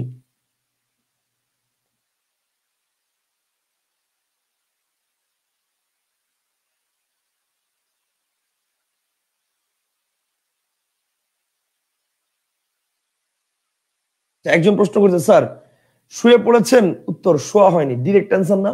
ওকে, একজন প্রশ্ন করেছে আর কি, যে এই যে দেখেন এক ভাই প্রশ্ন করেছেন যে শুয়ে পড়েছেন, প্রশ্ন শুয়ে পড়েছেন, উত্তর শোয়া হয়নি, তাহলে কি ডিরেক্ট অ্যান্সার না? প্রশ্ন প্রথম কথা হচ্ছে এই প্রশ্নের উত্তর দিচ্ছি, আপনি ডিরেক্ট অ্যান্সার কি ইনডিরেক্ট অ্যান্সার এটা তো এখানে আসবেই না, এই প্রশ্নটা তো এখানে আসবেই না। প্রশ্ন হচ্ছে কেন ভাই আসবে না কেন? কারণ এই বাক্যের মধ্যে তো কর্ম নাই। ডিরেক্ট সেন্স বা ইনডিরেক্ট সেন্সের সেন্সটা কখন আসবে? যে বাক্যে কর্ম থাকবে তখন আসবে। যে বাক্যে কর্মই নাই সেই বাক্যে তো ডিরেক্ট ইনডাইরেক্ট সেন্সের প্রশ্নই আসে না, সেটা ডিরেক্টলি ভাববাচ্য, মানে 100% ভাববাচ্য সেটা। আমার কথা বুঝতে পারছেন? আপনি যে বাক্যটা বলছেন শুয়ে পড়েছেন শোয়া হয়নি, তো শোয়া হয়নি ডিরেক্ট সেন্স হোক আর ইনডিরেক্ট সেন্স এটা তো আমার দেখারই দরকার নাই, এটা ভাববাচ্য 100% কনফার্ম, কারণ এই বাক্যে কর্মই নাই। কথা বুঝতে পারছেন? ওকে, জি ভাইয়া বুঝতে পারছি। শোয়া কর্ম না, শোয়া কেমনে কর্ম হইলো? শোয়াকে আপনি ধরতে পারবেন, দেখতে পারবেন? শোয়া কি একটা ছোঁয়ার বিষয়, স্পর্শ করার বিষয়? অ্যাবস্ট্রাক্ট নাউন না? হ্যাঁ, ছোঁয়া একটা অ্যাবস্ট্রাক্ট নাউন। ভাই আগে কি পড়তাম এখন কত ইজিতে শিখলাম। আচ্ছা, আরিফ তুষার বলছে ভাই আগে কি পড়তাম আর এখন কত ইজিতে শিখলাম। আচ্ছা আলহামদুলিল্লাহ, ওকে ফাইন। তাহলে ব্যাপারটা কি আপনার ক্লিয়ার হয়েছে না? এখন চলেন আমরা আরো কিছু উদাহরণ একটু দেখি, একটু প্র্যাকটিস করি। আমরা কিছু উদাহরণ একটু প্র্যাকটিস করি, আসেন। আমি যদি বলি ওকে, চোরটাকে চোরটাকে ধরা হয়েছে, চোরটাকে ধরা হয়েছে। প্রথমে চিন্তা করেন তো, এবার আপনার প্রথম কাজ কি হবে? চোরটাকে ধরা হয়েছে, প্রথম কাজ কি হবে? এটা কর্তৃপক্ষ কিনা ফাইন্ড আউট করা। তাহলে একটু চিন্তা করেন তো, আমার চোরটাকে ধরা হয়েছে, তোমার চোরটাকে ধরা হয়েছে, তার চোরটাকে ধরা হয়েছে। বাক্যের কর্তা অনুযায়ী কি ক্রিয়া পরিবর্তন হচ্ছে? উত্তর হচ্ছে না। যেহেতু হচ্ছে না তার মানে কি এটা কর্তৃপক্ষ না, তার মানে আইদার কর্ম আর ভাববাচ্য, দুইটার একটা। এখন চিন্তা করেন চোরটাকে ধরা হয়েছে, এই বাক্যে কি কর্ম উল্লেখ আছে কি নাই? হ্যাঁ আছে, কারণ আমার চোরটাকে ধরা হয়েছে না, আমি কর্তা, চোর তো কর্ম।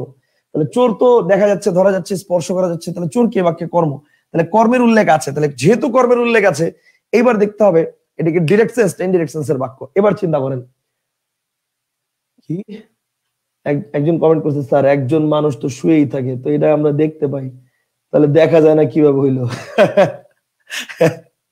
ভাই এই সেন্স যদি চিন্তা করেন তাহলে তো এমন কোনো কাজ নাই যেটা দেখা যায় না, সবই তো দেখা যায়। মনে করেন আমি আপনাকে ভালোবাসি, তাহলে আমি আপনাকে ভালোবাসি এটাও তো দেখা যাবে, কারণ আমি ভালোবাসতেই তো আপনার জন্য এমন কোনো কাজ করবো যে কাজটা অন্য সাধারণ কেউ করবে না, তাই না?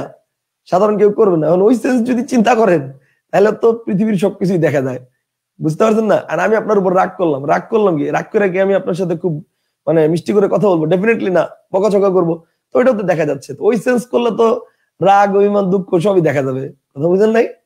ওইটা চিন্তা করা যাবে না। আচ্ছা ওকে ফাইন। তো দেখেন ব্যাপারটা হচ্ছে চোরটাকে ধরা হয়েছে। আচ্ছা চোরটাকে ধরা হয়েছে, আচ্ছা চোরটাকে ধরা হয়েছে। এখন চিন্তা করেন চোরটা হচ্ছে কর্ম। এখন চোরটা যেহেতু কর্ম, তাহলে যে দেখতে হবে এই বাক্যে তাহলে ডিরেক্ট সেন্স নাকি ইনডিরেক্ট সেন্স। এখন আপনি চিন্তা করেন, আপনাকে কোশ্চেন করলাম এই চোরটাকে কি ধরেছো, আপনার সুপিরিয়র হিসেবে আমি জিজ্ঞেস করলাম, আপনি বললেন জি স্যার চোরকে ধরা হয়েছে, ডিরেক্ট সেন্স না ইনডিরেক্ট সেন্স? Direct sense. তো 100% ভাববাচ্য। কনসেপ্টটা কি ক্লিয়ার? সরি, কর্মবাচ্য, কর্মবাচ্য।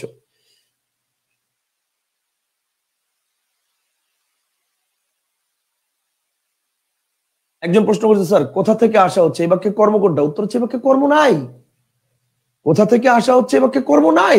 এটা ভাববাচ্যের উদাহরণ। কোথা থেকে আসা হচ্ছে? তোমার কোথা থেকে আসা হচ্ছে, আমার কোথা থেকে আসা হচ্ছে, তার কোথা থেকে আসা হচ্ছে। এই বাক্যে কর্তার অনুযায়ী ক্রিয়া পরিবর্তন হচ্ছে না, কর্তার পুরুষ অনুযায়ী, তার মানে কর্তৃপক্ষ না। এবার দেখতে হবে কর্ম আছে কি নাই। উত্তর হচ্ছে বাক্যে কর্ম নাই। কোথা থেকে আসা হচ্ছে বাক্যে কোথা থেকে কি হচ্ছে আছে, প্রশ্ন আছে, মানে কি দিয়ে কোশ্চেন উত্তর পাওয়া যাবে? কোথা থেকে কাকে মানে কোথা থেকে কাকে হচ্ছে প্রশ্ন পাওয়া যাবে, উত্তর পাওয়া যাবে? যাবে না। তো তার মানে কি? তার মানে এটা হচ্ছে কর্মহীন বাচ্য। আর কর্মহীন বাচ্য মানে কি? ভাব বাচ্য। শেষ। Concept clear?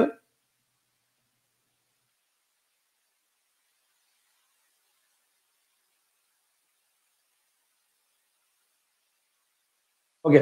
এই ভাই তাহলে আমার কর্তৃবাচ্য, কর্মবাচ্য, ভাববাচ্য তিনটা শেষ। ভাই আমার কর্তৃবাচ্য, কর্মবাচ্য, ভাববাচ্য তিনটা শেষ। কারো কোনো কোশ্চেন আছে? যদি না থাকে তাহলে আমি কর্ম কর্তৃবাচ্যে যাব।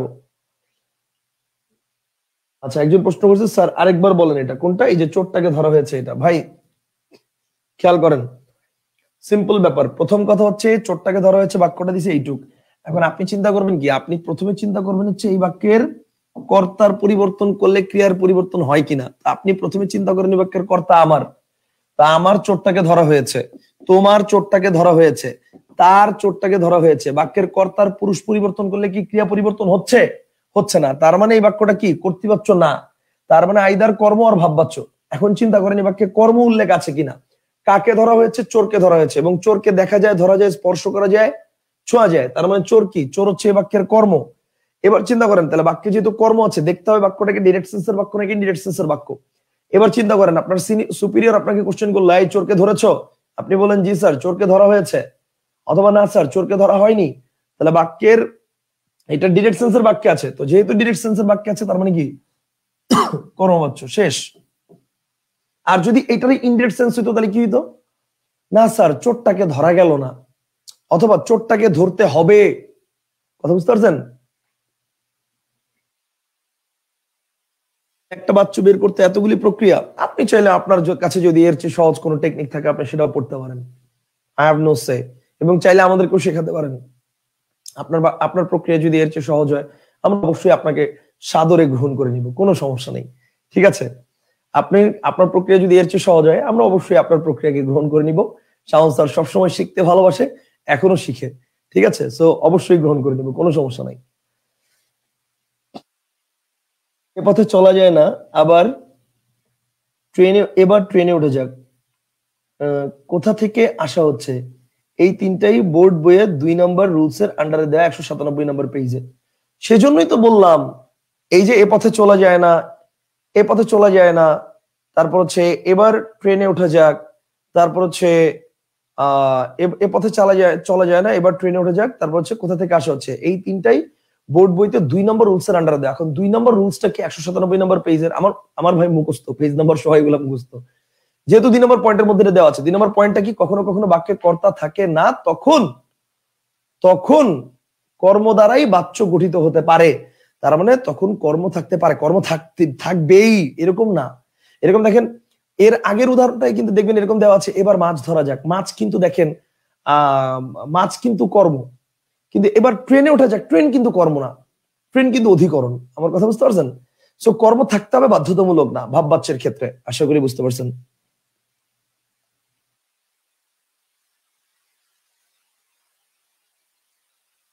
আমি ঢাবিয়ান হলে আপনার সাথে কাজ করতে চাই। আমি বাংলাকে ভালোবাসি, আপনার জন্য আমি আপনার সাথে অনেক কাজ করতে চাই। ওকে, ওয়েলকাম টু মাই ফ্যামিলি, কোনো প্রবলেম নাই। আমি চাই আমার সাথে এরকম কাজ করার মতো অনেক হ্যান্ড তৈরি হোক, বিকজ আস্তে আস্তে বুড়ো হয়ে যাচ্ছি। এরপরে তো আপনারাই মানে আলটিমেটলি আমি মাঝে মাঝে কিন্তু চিন্তা করি, দেখেন বয়স কিন্তু কম হলো না, 33 বছর বয়স হয়ে গেছে দেখতে দেখতে। তার মানে কি গড়ে একটা পুরুষ মানুষ বাঁচে কয় বছর? আর ধরেন 35 বছর, 35 বছর ডাবল, মানে ধরেন কত, ওই 70 বছর বাঁচে গড়ে। তো গড়ে যদি 70 বছর বাঁচে, এবং মহিলা তো যে কোনো সময় যাইতে পারি, কালকেও মরে যেতে পারি, আজকেও মরে যেতে পারি, 10 মিনিট পরে মরে যেতে পারি, কোনো ঠিক ঠিকানা নাই। কিন্তু 70 বছর যদি বাঁচি তাহলে সেই হিসাবে গড়ে আমার জীবনের অর্ধেক শেষ, আর বাকি আছে অর্ধেক। তো আলটিমেটলি দেশের জন্য কিছু করতে হবে, দশের জন্য কিছু করতে হবে, ব্যাপারটা হচ্ছে এইটা। তো আলটিমেটলি মনে করেন আমি যদি কিছু তৈরি করে যেতে পারি, আমি যদি কিছু লোককে আমার জ্ঞানটা দিয়ে যেতে পারি, তাহলে আমি অন্তত মৃত্যুর পরেও অন্তত টুকটাক কিছু সওয়াব হালকা পাতলা পাইতে থাকবো, যে না শাওন ভাইয়ের মাধ্যমে এখন পর্যন্ত এই হালাল জ্ঞানটা সামনে যাচ্ছে। এই জন্য আমি চাই তৈরি করে যেতে, কোনো সমস্যা নাই। কথা বুঝতে পারছেন?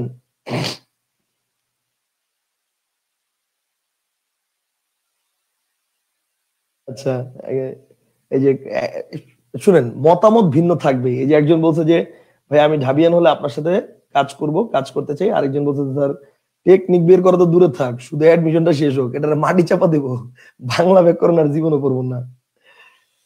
আচ্ছা স্যার, ইনবক্সে কোশ্চেন করছিলাম, আমার কোশ্চেনের উত্তর দিলেন না। কি যে কোশ্চেন করছেন আল্লাহ মাহবুব জানে, ইনবক্সে যে কত কোশ্চেন আছে। আমার ইনবক্সটা যদি একদিন আপনাদেরকে দেখাতে পারতাম, দেখলেও মাঝে মাঝে ভয় লাগে। ভাই চেষ্টা করবো আজকে দেওয়ার জন্য, দিছি অনেক, চেষ্টা করবো আবার দেওয়ার জন্য আজকে। আচ্ছা, যাই হোক হোয়াট, আমরা আবার পড়ায় যাই। তাহলে আমাদের বাচ্য নিয়ে কর্তৃবাচ্য, কর্মবাচ্য, ভাববাচ্য নিয়ে আলোচনা করা শেষ। এবার আমাদের লাস্ট একটা বাচ্য বাক্য আছে, সেটা হচ্ছে কর্মকর্তৃবাচ্য। আসেন, কর্মকর্তৃবাচ্য, এটা বইয়ের মধ্যে অনেক অনেক জটিল ভাবে দেওয়া শাওন স্যারের টেকনিকে। আমি একটা এক লাইনের কথা বলবো, শেষ, কাহিনী শেষ। আসেন, ব্যাপারটা হচ্ছে স্টাইল যদি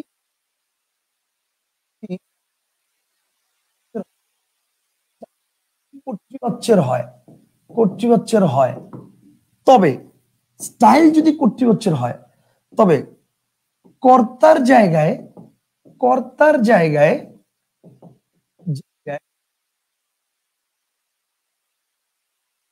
কর্তার জায়গায় কোনো বস্তু থাকে, শেষ, তাহলেই তা কর্মকর্তৃবাচ্য। কনসেপ্টটা কি ক্লিয়ার? কর্মকর্তৃবাচ্য, কর্মকর্তৃবাচ্য।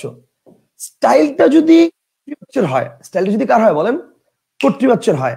বাক্যের স্টাইলটা কিসের? কর্তৃবাচ্যের। কিন্তু কর্তার জায়গায় একটা বস্তু, দ্যাটস ইট, কর্মকর্তৃবাচ্য, শেষ। আমার কথা কি বুঝতে পারছেন? কনসেপ্টটা কি ক্লিয়ার? ভাইয়া ঢাবিয়ান ছাড়া রাবিয়ান, চবিয়ান, আদার্সুলে নিবেন না? আরে তুই যে কোনো জায়গায় পড়, কোনো সমস্যা নাই। ঢাবিয়ান, রাবিয়ান, চবিয়ান, ঠিক আছে, যদি তুই কোনো সমস্যা নাই ভাই। আমার কথা হচ্ছে বাংলার প্রতি ভালোবাসা আছে, আমি এই ছেলেগুলাকে উঠাইতে চাই বা মেয়েগুলাকে উঠাইতে চাই। কেন আপনাদের এই যে এখন অনলাইনে পড়াচ্ছে তানভীর, তানভীর তো কোনো পাবলিক ভার্সিটি স্টুডেন্ট না। তো তানভীর আমি পড়াইছি না, তানভীর উঠছে না এখন? তানভীর এখন বিসিএস পড়াচ্ছে না? বিসিএস পড়াচ্ছে, অ্যাডমিশন পড়াচ্ছে, দুমায় পড়াচ্ছে তানভীর এখন স্টুডেন্ট অনলাইনে, তাই না?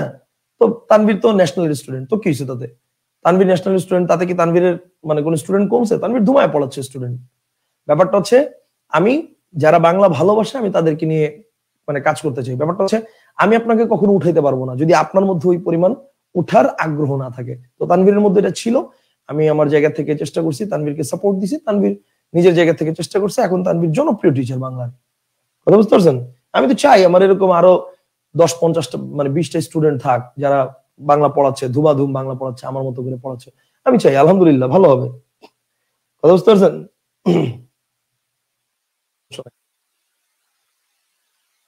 তাহলে এবার দেখেন, স্টাইল যদি কর্তৃপক্ষের হয়, তবে কর্তার জায়গায় যদি কোনো বস্তু থাকে তাহলে সেটা কর্মকর্তৃপক্ষ। আসেন আমরা কিছু উদাহরণ দেখি। আসেন, যদি বলি সুতি কাপড় টেকে বেশি, যদি বলি সুতি কাপড় টেকে বেশি, সুতি কাপড় টেকে বেশি। আচ্ছা, এই বাক্যের চিন্তা করেন, এই বাক্যের কর্তার জায়গায় কে আছে? সুতি কাপড়। সুতি কাপড়টা কি একটা নাম পুরুষের মানে নাম পুরুষ, তাই না? কারণ এটা যে কোনো একটা নাম বোঝাচ্ছে। সুতি কাপড়ের জায়গায় যদি আমি বসে, আমি, তাহলে আমি কি টেকে বেশি না টিকি বেশি? টিকি বেশি। আর তুমি, তুমি টেকো বেশি। তাহলে বাক্যের কর্তার পুরুষ পরিবর্তন করলে ক্রিয়া পরিবর্তন হচ্ছে। তাহলে বাক্যের কর্তার পুরুষ পরিবর্তন করলে যেহেতু ক্রিয়া পরিবর্তন হচ্ছে, সুতরাং এটা কি, কোন বাক্যের স্টাইল? কর্তৃবাচ্যের স্টাইল, কিন্তু কর্তার জায়গায় একটা বস্তু আছে, তার মানে কি কর্মকর্তৃবাচ্যের বাক্য, শেষ, কাহিনী খালাস। কনসেপ্টটা কি ক্লিয়ার? কি আপনার স্টুডেন্ট না? দুর্বার সজীব আমার স্টুডেন্ট না, দুর্বার সজীব হচ্ছে ফাহিমের বন্ধু। আপনাদের ফাহিম ভাই, যে আপনাদের ফাহিম ভাইয়ের বন্ধু, ফাহিম আমার স্টুডেন্ট ছিল। দুর্বার সজীব আর ফাহিমরা হচ্ছে এক ব্যাচের। দুর্বার সজীব আর ফাহিম হচ্ছে এক ব্যাচের, 2016 সালের ব্যাচের। ফাহিম আমার 2016 সালের ব্যাচের স্টুডেন্ট ছিল।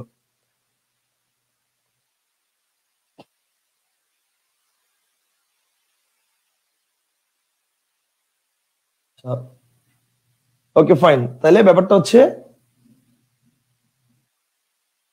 আচ্ছা এই যে একজন লিখছে স্যার বস্তু দিয়ে বাক্যের শুরু ইকুয়াল টু কর্মকর্তৃবাচ্য। নো, এই জায়গাটা কিন্তু এক সময় জানেন আমি আমি নিজেও এটা শেখাতাম, বস্তু দিয়ে কর্মের শুরু হলে কর্মকর্তৃবাচ্য। ইভেনচুয়ালি এখনো মনে হয় আমার বইতে কর্মকর্তৃবাচ্যের মধ্যে এটা লেখা আছে, আমি একটু দাঁড়ান বের করি বাচ্চ, এখনো মনে হয় আমার বইতে এটা লেখা আছে 687 পেজ। কথাটা একটু চেঞ্জ করতে হবে, দাঁড়ান একটু দেখে নিই। কর্মকর্তৃবাচ্য লক্ষ্য, হ্যাঁ এই যে, হ্যাঁ যা ধারণা করছিলাম, বস্তু দিয়ে উদাহরণের শুরু হলে কর্মকর্তৃবাচ্য, এখন আমার বইয়ের মধ্যে এটা লেখা আছে। কিন্তু অ্যাকচুয়ালি ব্যাপারটা হচ্ছে বস্তু দিয়ে উদাহরণের শুরু হলেই কর্মকর্তৃবাচ্যের বাক্য, ব্যাপারটা এরকম না, ব্যাপারটা এরকম না। যেমন আমি যদি বলি যে, আবার এক সেন্সে বলাও যায়, যেমন মনে করেন জল পড়ে, জল পড়ে, তাহলে দেখেন জল পড়ে, আমি পড়ি, তুমি পড়ো, তাহলে বাক্যের কর্তার পুরুষ পরিবর্তন করলে ক্রিয়া পরিবর্তন হচ্ছে না? হ্যাঁ হচ্ছে। তাহলে যেহেতু হচ্ছে তার মানে কোন বাচ্যের উদাহরণ? তাহলে কর্তৃবাচ্যের উদাহরণ। এখন বস্তু মানে কর্তার জায়গায় কি আছে? কর্তার জায়গায় একটা বস্তু আছে, সুতরাং এটা কি? সুতরাং এটা হচ্ছে কর্মকর্তৃবাচ্যের বাক্য। তবে ব্যাপারটা হচ্ছে মাঝে মাঝে না এই বস্তুটা বাক্যের দ্বিতীয় বা তৃতীয় শব্দ হয়। যেমন দেখেন ওই দূর পাহাড়ের উপর থেকে ওই দূর পাহাড়ের উপর থেকে দূরের ছোট্ট গ্রাম অনেক ছোট্ট দেখা যায়, এটা একটা বাক্য। অথবা দেখেন আমি যদি বলি যে রবীন্দ্রনাথ ঠাকুরের একটা ইয়া ছিল, আরে একটা গাছ নিয়ে একটা ইয়া ছিল, হ্যাঁ, লক্ষ্মী ছাড়া শিমুল গাছটির বড় বড় বেড়েছে, এটা পরীক্ষা আসছিল একবার ঢাকা বিশ্ববিদ্যালয়ে। দেখেন লক্ষ্মী ছাড়া শিমুল গাছটির, লক্ষ্মী ছাড়া শিমুল গাছটির বড় বাড় বেড়েছে, শিমুল গাছটির বড় বাড় বেড়েছে, বড় বাড় বেড়েছে, লক্ষ্মী ছাড়া শিমুল গাছটির বড় বাড় বেড়েছে। ওকে, তো এই ক্ষেত্রে মনে রাখতে হবে লক্ষ্মী ছাড়া শিমুল গাছটির বড় বাড় বেড়েছে। এখন কি বই থেকে কেটে দিব? না না, কাটবেন কেন, এটা ঠিক আছে, এটা ঠিক আছে, কিন্তু এই ক্ষেত্রে আপনাকে ওই ট্রিক্সটার বাইরেও কিছু জিনিস মনে রাখতে হবে, সেই জন্য আপনাকে এটা দিলাম। দেখেন লক্ষ্মী ছাড়া শিমুল গাছটির বড় বাড় বেড়েছে, এখন দেখেন এই বাক্যের কর্তা কি? এই বাক্যের কর্তা কিন্তু বড় বাড় বেড়েছে কার? তার, অর্থাৎ বড় বাড় বেড়েছে কার? শিমুল গাছটির। শিমুল গাছটা এই বাক্য হচ্ছে বস্তু, তাহলে খেয়াল করেন শিমুল গাছটির বড় বাড় বেড়েছে, আমার বড় বাড় বেড়েছে, তোমার বড় বাড় বেড়েছে, সরি এখানে আবার ইয়ে আছে, শিমুল গাছটির বড় বাড় বেড়েছে, তাহলে আমি কি বড় বাড় বেড়েছি না আমি কি বড় বাড় বেড়েছি না? শিমুল গাছটি হচ্ছে বেড়েছে, আমি কি বেড়েছি, আর তুমি বেড়েছো, তাহলে বাক্যের কর্তার পরিবর্তন করলে ক্রিয়া পরিবর্তন হচ্ছে কি হচ্ছে না? হচ্ছে। তাহলে এই যে ক্রিয়া পরিবর্তন হচ্ছে তার মানে কি? তার মানে এটা কর্তৃবাচ্যের বাক্যের স্টাইল আছে। এখন কর্তৃবাচ্যের বাক্য কিন্তু কর্তার জায়গায় একটি কি বস্তু, তার মানে কি এটা হচ্ছে কর্মকর্তৃবাচ্যের বাক্য। কিন্তু দেখেন বাক্যের শুরুতে কিন্তু একটা বিশেষণ, বাক্যের শুরুতে কিন্তু বস্তু না। দ্যাট ইজ ওয়াই আমরা ওই যে সেন্সটা যে বস্তু দিয়ে উদাহরণের শুরু হলেই কর্মকর্তৃবাচ্যের বাক্য, ওইটা অনেক সময় মিলে না। কথা বুঝতে পারছেন? এই জন্য এটা মাথায়, ওইটা ঠিক আছে বইয়ে যে উদাহরণগুলো দেওয়া হচ্ছে ওগুলো মিলে যায়, বাট অনেক সময় এটা নাও মিলতে পারে, এই জন্য এটা মাথায় রাখবেন আর কি। যাই হোক, পদের পরবর্তী ক্রিয়ামূলের সঙ্গে কৃত প্রত্যয় যুক্ত হয় তাকে উপপদ বলে, এটা একটু বুঝাই দেন, সুযোগ হচ্ছে না তাই লাইভে প্রশ্ন করলাম। আচ্ছা ঠিক আছে, বুঝাচ্ছি। দুর্বার সজীব ভাইয়ের নিয়ম গুলো কিছু আপনার নিয়মের মতো, বিশেষ করে সন্ধি। আরে শুন ভাই, একদম ডিরেক্টলি বলি ভাই, দুর্বার সজীব, তারপর হচ্ছে এই যে শরীফ ওবায়দুল্লাহ, তৌহিদ, তৌহিদ, সোহেল, তারপর হচ্ছে ওটা কি বলে, তানভীর, ঠিক আছে, এরা তো মোটামুটি মনে করো যে ম্যাক্সিমামই আমার স্টুডেন্ট, ডিরেক্ট দুই একজন আমার ডিরেক্ট স্টুডেন্ট না, কিন্তু এরা কি আমার মনে করো যে যখন অ্যাডমিশন পরীক্ষা দিছে বা যখন টিচার হিসেবে এরা বাংলা করছে, তোমার কি মনে হয় বাংলার 8-10টা বইয়ের মধ্যে একজন টিচার হইতে হলে তো তাকে একটা বই না, তাকে মিনিমাম 3-4টা বই পড়তে হয়, 5টা-6টা বই পড়তে হয়। আমার বাসায় তো বইয়ের অভাব নাই, তো আলটিমেটলি তোমার কি মনে হয় বাজারের অন্তত 3-4টা ভালো বইয়ের মধ্যে তারা আমার বই পড়ে নাই? ডেফিনেটলি পড়ছে। এন্ড আমার বইয়ে আমি যেভাবে লিখছি, আমার ড্যাম শিওর, মানে আমার বিশ্বাস যে একজন টিচারের জন্য এটা যথেষ্ট। কথা বুঝতে পারছো? তো ম্যাক্সিমাম ক্ষেত্রেই তাদের নিয়মগুলো আমার সাথে কমন পড়তেই পারে, এটা মানে আহামরি এমন কিছু না। আর তাছাড়া তুমি খেয়াল করে দেখবা আমার ম্যাক্সিমাম ট্রিক্স যেগুলো অন্যান্য টিচারদের সাথে কমন পড়ে, ম্যাক্সিমাম ট্রিক্স আমার ইউটিউবে দেওয়া আছে ফ্রিতে, ম্যাক্সিমাম ট্রিক্স। ফ্রিতে আমার ইউটিউবে দেওয়া আছে, এবং আমার যে টেকনিক গুলো ইউটিউবে দেওয়া আছে ওগুলোই ম্যাক্সিমাম টিচারের সাথে কমন পড়ে, অন্যান্য গুলো কমন পড়ে না, কারণ অন্যান্য গুলো তো সরাসরি অনেকে শেখার সুযোগ পায় নাই। বুঝতে পারছো? Okay fine. আচ্ছা কি বলছো ভাইয়া, যে পদের আচ্ছা আমাদের কিন্তু বাচ্চু শেষ, আমাদের বাচ্চু শেষ, ঠিক আছে। আচ্ছা কি বলছেন,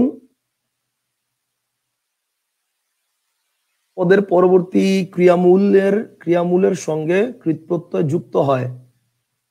ভাইয়া গোপালগঞ্জের অপটিমামের ভাইয়ারাও বেশিরভাগ সময় আপনার টেকনিক দিয়ে পড়ে। তো জাহিন ভাইরও তো আমি আমার বই টই সবই দিই। জাহিন ভাই আমার বই পড়ায় না, জাহিন ভাইয়ের সাথে আমার যোগাযোগ আছে না। তোমাদের অপটিমামের যে বাংলা পড়ায় জাহিন ভাই, অন্যান্য যারা আছে অন্যান্যদের সাথে যোগাযোগ নাই, জাহিন ভাইয়ের সাথে বিশেষ করে যোগাযোগ আছে। তো জাহিন ভাই তো আলটিমেটলি আমার সাথে যোগাযোগ আছে, তো আলহামদুলিল্লাহ বইও পাঠাইছি তাকে আমি, তো আলটিমেটলি সে বই থেকে দেখতেই পারে, পড়াতেই পারে। না আমি নতুন করে ইয়া দেখি না, মানে কোনো এটা দোষের কিছু না, এটা ভালো, কোনো সমস্যা নেই। যাই হোক হোয়াটএভার। কি বলছেন এখানে একটা প্রশ্ন করছেন ভালো, সেটা হচ্ছে ভাইয়া মারুফ আহমেদ একটা প্রশ্ন করছেন, যে পদের পরবর্তী ক্রিয়ামূলের সঙ্গে কৃতপ্রত্যয় যুক্ত হয় তাকে উপপদ বলে। আচ্ছা এটা অ্যাকচুয়ালি উপপদ তৎপুরুষের ক্ষেত্রে। আচ্ছা দেখেন ব্যাপারটা হচ্ছে, ধরেন আমি বললাম যে মাছি মারা, এখানে মারটা হচ্ছে ক্রিয়ামূল, মারটা হচ্ছে কি ক্রিয়ামূল, হ্যাঁ মারটা হচ্ছে কি ভাই, মারটা হচ্ছে ক্রিয়ামূল, কথাটা বুঝছেন, এই যে এরকম ক্রিয়ামূল। তাহলে এখন কথাটা বুঝছেন, পদের পরবর্তী, যে পদের মানে পদটা এটা পরবর্তী ক্রিয়ামূল, মানে যে পদের পরবর্তী ক্রিয়ামূলের সঙ্গে কি যুক্ত হয়, প্রত্যয় যুক্ত হয়, এই যে আকার প্রত্যয় যুক্ত হয়েছে তাকে উপপদ বলে। তার মানে এই পদটাকে বলে হচ্ছে উপপদ, এইটাকে পদটাকে কি বলে, উপপদ। কনসেপ্টটা কি ক্লিয়ার, বুঝছেন জিনিসটা? যে পদের পরবর্তী ক্রিয়ামূলের সঙ্গে প্রত্যয় যুক্ত হয় তাহলে তাকে কি বলে, সেই পদটাকে কি বলে, উপপদ বলে। বুঝছেন জিনিসটা? সেই পদটাকে হচ্ছে উপপদ বলে। আশা করি ক্লিয়ার। Okay fine. এরপরে কি বলছেন, ভাইয়া আমার তোমার দিয়ে তো হয়, কিন্তু ওই বাক্যে তো আমার তোমারটা খাটবে না ভাইয়া। আসমুদ্র হিমাচল এটা কোন সমাস? আচ্ছা আসমুদ্র হিমাচল এটা কোন সমাস? এটা হচ্ছে অব্যয়ভাব সমাস। এখন প্রশ্ন হচ্ছে কেন ভাইয়া অব্যয়ভাব সমাস? কারণ অ অনাবে বি না নি স এই সাতটা বাদে অন্য যে কোনো উপসর্গ দিয়ে সমাসের শুরু হলে সেটা অব্যয়ভাব সমাস হিসেবে আমরা ধরবো। তো একটা উপসর্গ, এবং এই জন্য এটাকে আমরা অব্যয়ভাব সমাস ধরবো, এবং এটার ব্যাস বাক্য হচ্ছে সমুদ্র থেকে হিমাচল পর্যন্ত, এটাকে বলে আসমুদ্র হিমাচল। ওকে এরপরে কি, কর্তার ক্ষেত্রে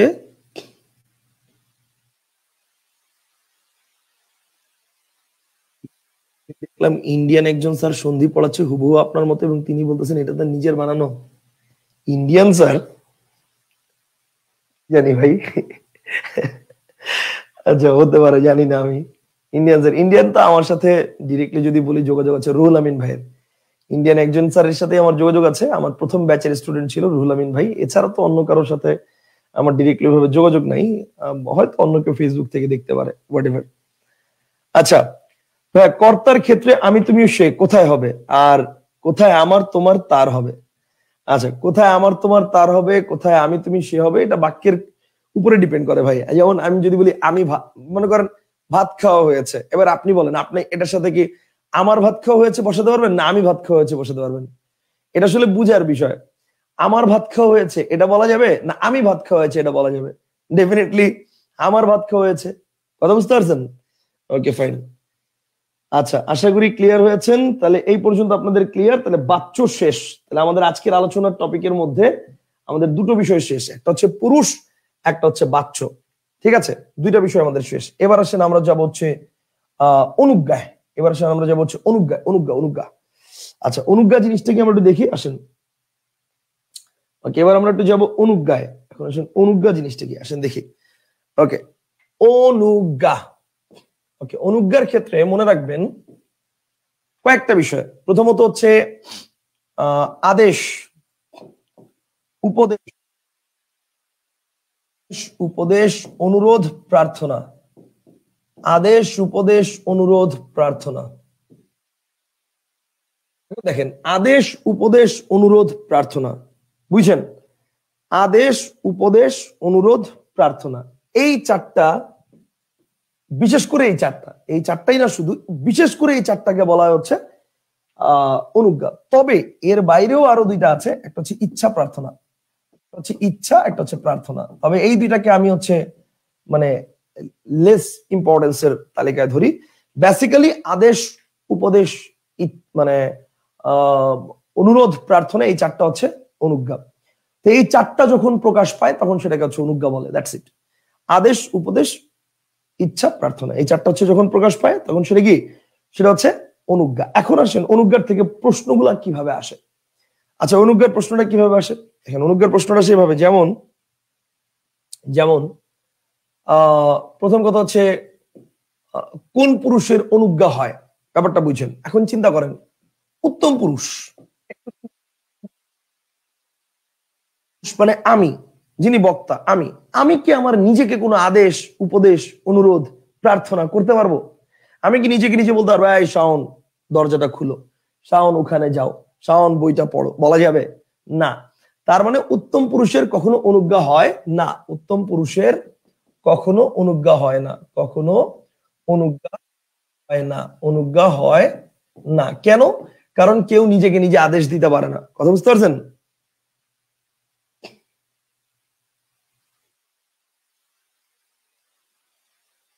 আদেশ, উপদেশ, অনুরোধ, আচ্ছা প্রার্থনা এখানে হবে না। আদেশ, উপদেশ, অনুরোধ, আরেকটা কি, আদেশ, উপদেশ, অনুরোধ, ইচ্ছা, প্রার্থনা, ও না, এই তিনটাই। আদেশ, উপদেশ, অনুরোধ, ইচ্ছা, প্রার্থনা। ইচ্ছা প্রার্থনা পরে, ইচ্ছা প্রার্থনা হচ্ছে আলাদা, আদেশ, উপদেশ, অনুরোধ, বেসিক্যালি এই তিনটা। আচ্ছা, এবার খেয়াল করেন, দেখেন উত্তম পুরুষের কখনো অনুজ্ঞা হয় না। কেন অনুজ্ঞা হয় না?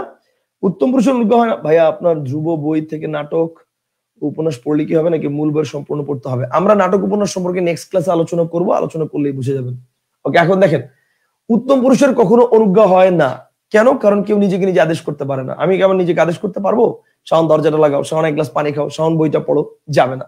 এই জন্য উত্তম পুরুষের অনুজ্ঞা হয় না। এবার আসেন অনুপস্থিত বলে, অনুপস্থিত, অনুপস্থিত বলে, অনুপস্থিত বলে নাম পুরুষেরও অনুজ্ঞা হয় না। অনুপস্থিত বলে নাম পুরুষের অনুজ্ঞা হয় না, নাম পুরুষের অনুজ্ঞা হয় না। অনুপস্থিত বলে নাম পুরুষের অনুজ্ঞা হয় না। দেখেন ভাই, এইখানে যে নাই, মনে করেন এখানে ফাহিম নাই, তা আমি কি বলতে পারবো, ভাই ফাহিম তুমি এই কাজটা করো? ফাহিম কি শুনছে আমার কথা? না। তাহলে অনুপস্থিত বলে নাম পুরুষের অনুজ্ঞা হয় না। তবে এই মত সকলে মানেন না। এই এই এই যে মতামতটা, এই মত সকলে মানেন না। অনেকে বলেন যে নাম পুরুষের কাছে যদি কোনোভাবে ভায়া হিসাবে কোনো মাধ্যমে আমি এটা বলতে পারি, ধরেন আমি নাম পুরুষকে আমি ফোন দিলাম, ওভার দ্য ফোন আমি বললাম, এই ফাহিম তুই এই কাজটা কর, তাহলে তো ফাহিম শুনতেছে, তাহলে তো ফাহিম এখানে উপস্থিত না থেকেও তাহলে ফাহিম আমার কাজটা করতে পারতেছে, তাহলে তো নাম পুরুষ অনুজ্ঞা হবে। আচ্ছা, এখানে ব্যাপারটা হচ্ছে, দেখেন বিজ্ঞানের অপরিসীম কল্যাণের কারণে আমি যখন ফাহিমকে ফোনের মাধ্যমে এই কমান্ডটা দিচ্ছি, তখন কিন্তু ডিরেক্টলি মানে ইনডিরেক্টলি আমি কিন্তু ফাহিমের বক্তা এবং ফাহিম কিন্তু শ্রোতা হয়ে গেছে। ফাহিম কিন্তু তখন আর অনুপস্থিত নাই। ইনডিরেক্টলি ফাহিম কিন্তু তখন কি উপস্থিত হয়ে গেছে, শ্রোতা হয়ে গেছে, তাই না? আমি বক্তা, ফাহিম কি শ্রোতা। শ্রোতা মানে কি? শ্রোতা মানে মধ্যম পুরুষ। ফাহিম কিন্তু তখন আর নাম পুরুষ নাই। তো নাম পুরুষের তো অনুজ্ঞা না হলে কি হয়েছে, মধ্যম পুরুষের তো অনুজ্ঞা হতেই পারে। আমার কথা বুঝতে পারছেন? এই জন্য নাম পুরুষ যতক্ষণ সে থাকবে ততক্ষণ তার অনুজ্ঞা হবে না, এটা শিওর। তো এই কারণে আমরা যেটা বলতেছি যে উত্তম পুরুষের অনুজ্ঞা হয় না, এটা 100% শিওর। নাম পুরুষের অনুজ্ঞা হয় না, এটাও 100% শিওর। তবে অনেকে মানেন না। তবে অনুজ্ঞা হয় কার? মধ্যম পুরুষের। অনুজ্ঞা হয় একমাত্র কার বলেন? মধ্যম পুরুষের একমাত্র অনুজ্ঞা হয়। এই হচ্ছে কাহিনী। মধ্যম পুরুষের একমাত্র অনুজ্ঞা হয়। অনুজ্ঞা হয় কার বলেন? মধ্যম পুরুষের। এখন এখানে যেটা, কারণ মধ্যম পুরুষকে আদেশ উপদেশ করা যাবে। তোমাকে আমি বলতে পারবো, ভাই ভাই আগামীকালকে এই পড়াটা কমপ্লিট করে রাখবা, বা আগামীকালকে এই পড়াটা কমপ্লিট করে রাখবেন, আজ রাতের মধ্যে এইটুকু পড়বেন, কালকে এটা খাবা, পরশু দিন এটা করবা, তারপর দিন এখানে যাবা, এটা দেখবা, ওটা দেখবা। তাহলে এই যে আমরা বলতেছি, এটা কিন্তু কি, এটা হচ্ছে আমরা নাম পুরুষের ক্ষেত্রে বলতে পারবো না, উত্তম পুরুষের ক্ষেত্রে বলতে পারবো না, কেবল মধ্যম পুরুষের ক্ষেত্রে বলতে পারবো। এই জন্য মধ্যম পুরুষের কি হচ্ছে, মধ্যম পুরুষের হচ্ছে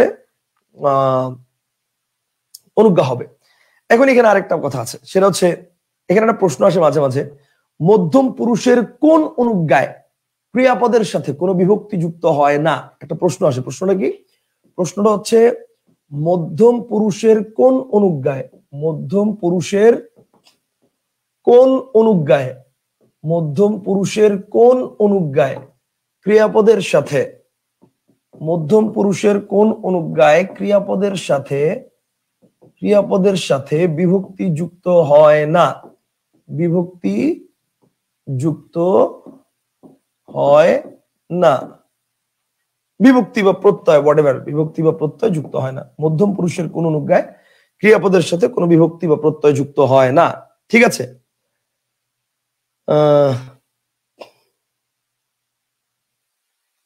ভাই আমি যে আয়নার সামনে দাঁড়ায় কথা বলি, কাল থেকে তুমি শুকনা খাওয়ান, এটা কোনো কথা হইলো? আপনি কি বলছেন ভাই? আমি যে আয়নার সামনে বলি কাল থেকে তুমি এটা খাবো না, এইটা? ওরে ভাই, আয়নার সামনে দাঁড়ায় আপনি কথা বলেন, এটা কি স্বাভাবিক কোনো বাক্য? আপনি যদি এইভাবে করেন তাহলে তো মোশাররফ করিমের মতো বলতে হবে আয়নার সামনে, কেরে তুই ফারস না কেরে, কালকে তো ফারতে হইব, ওই কথা যদি বলেন তাহলে তো এটা অনুজ্ঞার স্বাভাবিক কোনো উদাহরণের মধ্যে পড়ে না। ওই উদাহরণে যদি যাই তাহলে হবে না। স্বাভাবিক নিয়মে চিন্তা করেন, ক্রিয়াপদের সাথে বিভক্তি যুক্ত হয় না, সেটা হচ্ছে কি বিভক্তি বা প্রত্যয় যুক্ত হয় না, সেটা হচ্ছে এবার চিন্তা করেন। আচ্ছা, এখন চিন্তা করেন মধ্যম পুরুষের অনুজ্ঞা গুলা কি কি। এই যে দেখেন মধ্যম পুরুষ, তাহলে মধ্যম পুরুষের যে ব্যাপারটা ছিল সেটা হচ্ছে কি, একটা হচ্ছে সম্ভ্রমাত্মক, একটা সাধারণ, একটা হচ্ছে তুচ্ছার্থক বা ঘনিষ্ঠার্থক। এবার চিন্তা করেন আপনি কাজটি করুন, তার মানে চিন্তা করেন মূল শব্দটা হচ্ছে কর, আর এর সাথে যুক্ত হয়েছে উন, এই তো করের সাথে উন যুক্ত হয়েছে। তুমি কাজটি করো, তাহলে মূল শব্দটা হচ্ছে কর, আর এর সাথে যুক্ত হয়েছে ও, তুমি কাজটি করো। এবার দেখেন তুচ্ছার্থক, তুই কাজটি কর, কর, শেষ, আর কিছু নাই। তার মানে মধ্যম পুরুষের কোন অনুজ্ঞায় ক্রিয়াপদের সাথে কোনো বিভক্তি যুক্ত হয় না? কারেক্ট আনসার হচ্ছে তুচ্ছার্থক বা ঘনিষ্ঠার্থক অনুজ্ঞায়। কথা বুঝতে পারছেন? মধ্যম পুরুষের কোন অনুজ্ঞায় ক্রিয়াপদের সাথে কোনো বিভক্তি যুক্ত হয় না? কারেক্ট আনসার হচ্ছে তুচ্ছার্থক বা ঘনিষ্ঠার্থক অনুজ্ঞায়। কারেক্ট আনসার কি? কারেক্ট আনসার হচ্ছে তুচ্ছার্থক বা ঘনিষ্ঠার্থক অনুজ্ঞায়। Concept clear? বুঝছেন না বুঝেন নাই বলেন? বুঝছেন না বুঝেন নাই?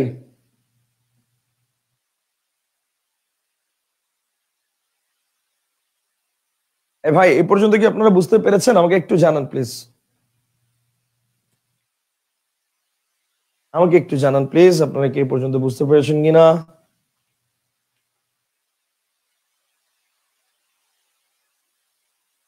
পর্যন্ত কি বুঝতে পেরেছেন?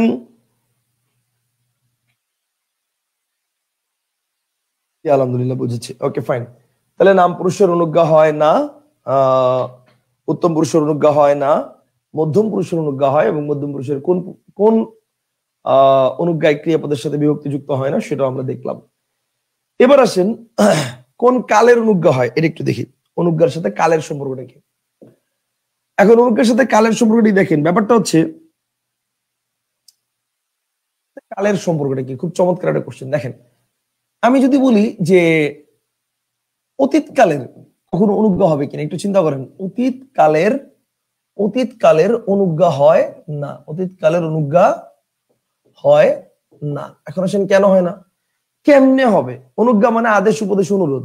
এখন আপনাকে কি আমি গতকাল কি কোনো আদেশ উপদেশ অনুরোধ করতে পারবো? আমি কি বলতে পারবো গতকাল রাতের মধ্যে এই কাজটা কমপ্লিট করে রাখ, বলা যাবে?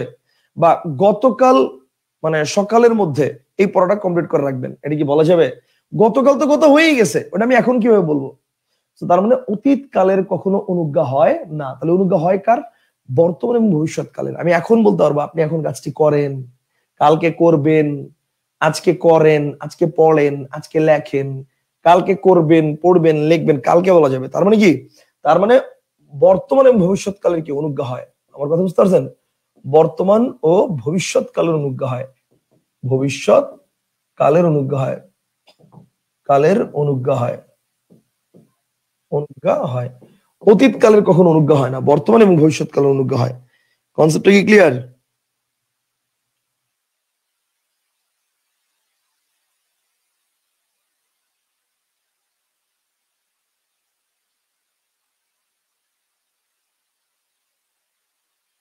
লিখছেন আমি তো তোকে ভালো হয়ে যেতে বলছিলাম, এটা কি?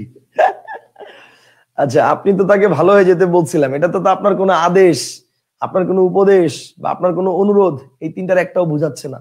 রাইট নাও, বর্তমানে।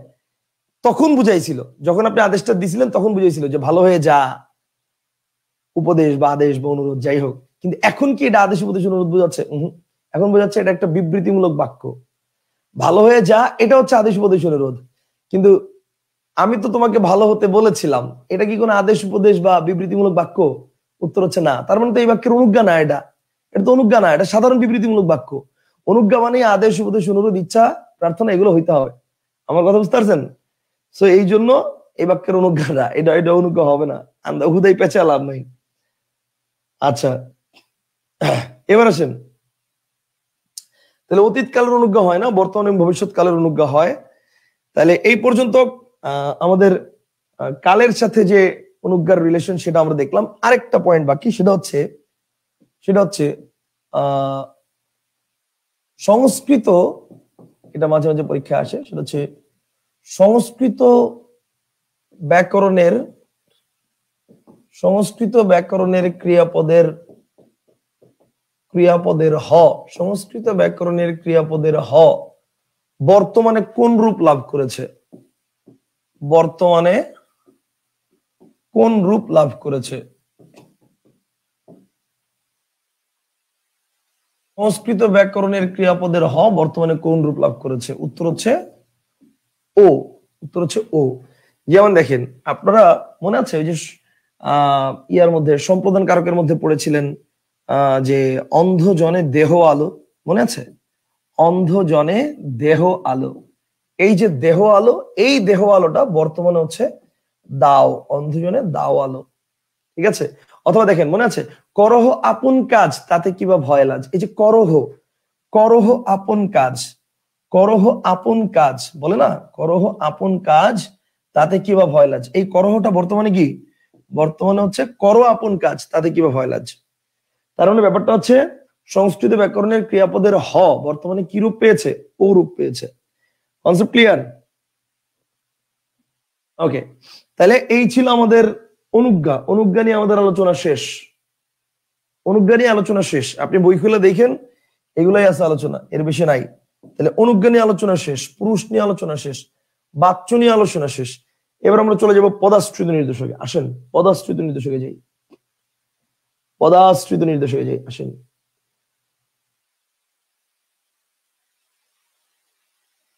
ওকে, আসেন পদাশ্রিত নির্দেশক।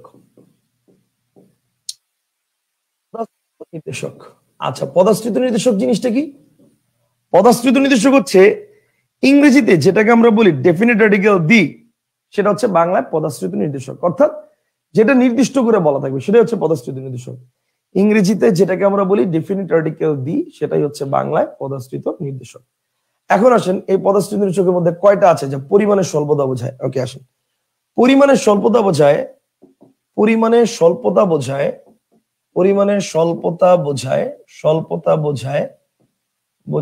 এমন পদাশ্রিত নির্দেশক, পরিমাণের স্বল্পতা বোঝায় এমন পদাশ্রিত নির্দেশক ছয়টি। পরিমাণের স্বল্পতা বোঝায় এমন পদাশ্রিত নির্দেশক ছয়টা কি কি? ছয়টি হচ্ছে টেটো টুকটুক গুণ গোটা। কি আছে? টেটো টুকটুক গুণ গোটা। ওকে, টেটো বলেন, টেটো। এরপর টুকটুকু,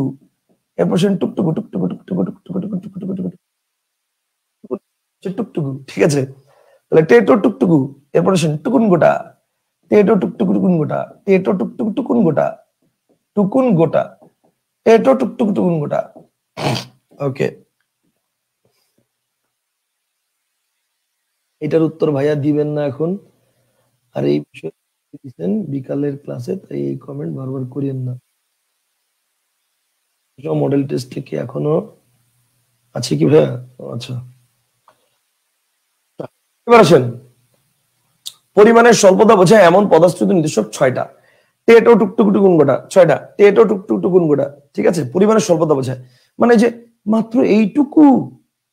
ঠিক আছে, এইটুকু, অথবা এইটুকুন ক্ষেত, মানে ইয়াতে ধানে কতটুকু আর ক্ষয় হবে, এইটুকুন মানে টুকুন, এই তো। তো অথবা মনে করেন এই যে আমরা বলি না 4টে ভাত দে মা, তো 4টে ভাত দেবো নাকি, মানে অল্প কয়েকটা ভাত দাও, তার মানে কিন্তু 4টে দিতে বলছি এরকম না। 4টে ভাত দে মা মানে অল্প। অথবা বলি না যে দুটো ডাল ভাত খেয়ে যাবি, তো দুটো ডাল ভাত খেয়ে যাবি মানে কি দুইটা ডাল আর দুইটা ভাত খাবেন না, এটা পরিমাণের স্বল্পতা বোঝায়, যে অল্প কিছু হলেও খেয়ে যাবে। আচ্ছা, তাহলে টেটো টুকটুকু টুকু করে এটা হচ্ছে কি পরিমাণের স্বল্পতা বোঝায়। পরিমাণের স্বল্পতা বোঝায় এমন পদার্থের নির্দেশক হচ্ছে 6টা।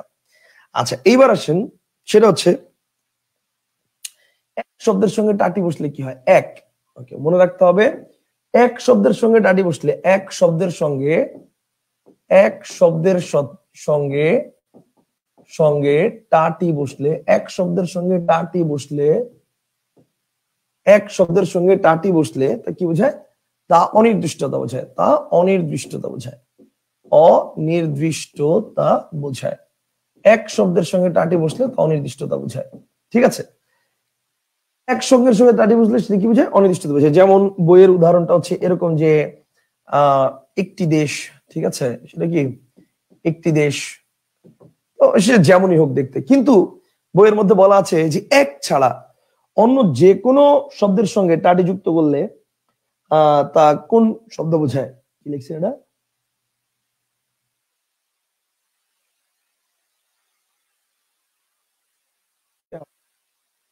কত কিলোমিটার?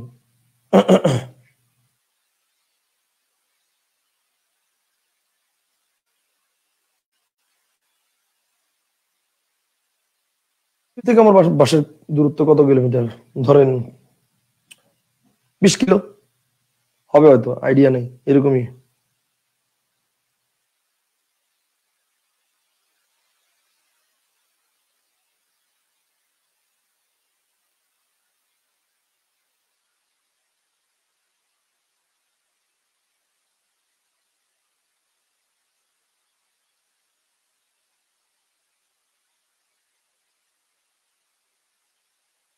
কিলোমিটারটাই এত দেখা যায় না?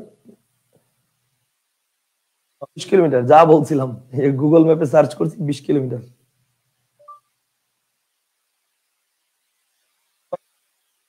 আচ্ছা, তাহলে এক শব্দের সঙ্গে টাটি যুক্ত করলে কি হয়? সেটা হচ্ছে অনির্দিষ্টতা বোঝায়। তবে মনে রাখবেন, এক ছাড়া অন্য যে কোনো শব্দের সঙ্গে টাটি যুক্ত করলে মনে রাখতে হবে কি বলেন? এক ছাড়া অন্য যে কোনো শব্দের সঙ্গে, ওকে, মনে রাখতে হবে এক ছাড়া, ঠিক আছে, ছাড়া অন্য যে কোনো শব্দের সঙ্গে টাটি যুক্ত করলে, অন্য যে কোনো শব্দের সঙ্গে, যে কোনো শব্দের সঙ্গে, শব্দের সঙ্গে সঙ্গে টাটি যুক্ত করলে, টাটি যুক্ত করলে করলে তা নির্দিষ্টতা বোঝায়। তা নির্দিষ্টতা বোঝায়। এক ছাড়া অন্য যে কোনো শব্দের সঙ্গে টাটি যুক্ত করলে সেটা নির্দিষ্টতা বোঝায়। এক শব্দের সঙ্গে টাটি যুক্ত করলে, স্যার আপনি কি উত্তরে থাকেন? হ্যাঁ, ওকে ফাইন। এক শব্দের সঙ্গে টাটি যুক্ত করলে সেটা অনির্দিষ্টতা বোঝায়, আর এক ছাড়া অন্য যে কোনো শব্দের সঙ্গে টাটি যুক্ত করলে সেটা হচ্ছে নির্দিষ্টতা বোঝায়। কথা বুঝতে পারছেন? এক শব্দের সঙ্গে টাটি যুক্ত করলে সেটা অনির্দিষ্টতা বোঝায়, এক ছাড়া অন্য যে কোনো শব্দের সঙ্গে টাটি যুক্ত করলে সেটা নির্দিষ্টতা বোঝায়। যেমন আমি যদি বলি, দেখেন, আমি যদি বলি যে 2টি কম্বল চেয়েছিলাম, ব্যাপারটা হচ্ছে এরকম যে 2টি কম্বল কম্বল চেয়েছিলাম, 2টি কম্বল চেয়েছিলাম। এখন ভাই আপনি যারে ফিক্স করে দিবেন যে 2টা কম্বল চেয়েছিলাম, সে কি আপনার 3টা কম্বল দিবে? না। সেই কারণে এটা কি হবে? এটা হচ্ছে এক ছাড়ানো যে কোনো শব্দের সঙ্গে দুই বললে মানে 10টি টাকা। এখন মনে করেন আপনি বললেন যে আব্বু 10টি টাকা দাও, তো আপনাকে তো 10টি টাকা দিবে, তাহলে আলটিমেটলি নির্দিষ্ট করে ফিক্স করে দিচ্ছেন। তো যেটা এক শব্দের সঙ্গে টাটি যুক্ত করলে সেটা অনির্দিষ্টতা, এক ছাড়ানো যে কোনো শব্দের সঙ্গে টাটি যুক্ত করলে সেটা নির্দিষ্টতা। এখন আমি বলি, এটা হচ্ছে এইটা হচ্ছে আমার একদম মানে ব্যক্তিগত মতামত। সেটা হচ্ছে আমি ব্যাকরণবিদদের এই মতামতের সাথে একদমই মানে একমত নই। এখন আসেন কেন? ভাই বইয়ের কথা হচ্ছে এক শব্দের সঙ্গে টাটি যুক্ত করলে অনির্দিষ্টতা হবে, কিন্তু আমি যদি দোকানে যাই বলি ভাই আমাকে আমাকে একটা কলম দেন, দোকানদার কি আমাকে 2টা কলম দিবে? এখন বই সে যেমনই হোক দেখতে, এই হিসাবে অনির্দিষ্ট। তা আমি তো এটাও বলতে পারি 2টি দেশ, সেটাও যেমনই হোক দেখতে। আমি কি ফিক্স করে বলছি কোন 2টা দেশ? আমি তো তা বলিনি, তাই না? আমি বলছি যে আমি একটা দেশে যাব ঘুরতে, কোন দেশে আমি ফিক্স করে বলি নাই। তা আমি তো এটাও বলতে পারি যে ক্লাস কোচিং সিজনটা শেষ হোক, অন্তত 2টা দেশে ট্রাভেল করব, কিন্তু এই যে বললাম 2টা, কোন 2টা এটা তো বলি নাই, বলছি? এটাও তো অনির্দিষ্ট হইতে পারে। তার মানে আমার মতামত হচ্ছে বাস্তবে এই জিনিসটা আসলে মেলে না, কিন্তু ব্যাকরণবিদরা কেন কোন সেন্সে বলে গেছে আমি জানি না। এটা নিয়ে বাংলাদেশের বহুত বড় বড় ব্যাকরণ পণ্ডিত যারা আছে তাদের সাথে কথা বলেছিলাম, বাট এক্স্যাক্টলি কেউ এটা আমাকে অ্যান্সার দিতে পারে নাই। কথা বুঝতে পারছেন? আচ্ছা, তো ব্যাপারটা হচ্ছে আমি বা দেখেন, আপনি ধরেন অনেক সময় বন্ধু বান্ধবদেরকে বলেন না, দোস্ত কতদিন দেখা সাক্ষাৎ হয় না, একদিন বাসায় আয়, 2-4টা ডাল ভাত খাবি। তো এই যে 2-4টা ডাল ভাত খাবি মানে কি 2টা আর 4টাই ডাল ভাত দিবেন? ফিক্স গুইনা গুইনা দিবেন, 2টা 4টা ফিক্স করে দিবেন? তা তো না। তাহলে ব্যাপারটা হচ্ছে এই যে বলেন, এটা তো অনির্দিষ্ট, অনির্দিষ্ট না? তাহলে এক শব্দের সঙ্গে ডাটি যুক্ত করলে সেটা অনির্দিষ্ট হবে, আর এক চার অন্য যে কোনো শব্দের সঙ্গে ডাটি যুক্ত করলে নির্দিষ্ট হবে। এই লজিক তো মিলে না বাস্তব লাইফে। কথা বুঝতে পারছেন? কিন্তু কিছু করার নাই, বইয়ের মধ্যে এই লাইন লেখা আছে এবং এটার কোনো যুক্তি খণ্ডন করার মতো কোনো লজিক বা কোনো কিছু কোনো বইতে আজ পর্যন্ত পাই নাই। I don't know Y. বহুত ব্যাকরণবিদের সাথে নিয়ে কথা বলছি বাংলাদেশের, মানে যারা লিজেন্ডারি বড় বড় জায়গায় আছেন, বাট কেউ এটার এক্সাক্ট অ্যান্সার দিতে পারে নাই। দ্যাট ইজ ওয়াই আমি এটা বইয়ের মতামতটাই পড়াই, বাট আমি আমার মতামতটাও ক্লিয়ার করে দিই, এটা বাস্তবে মিলে না। Okay fine.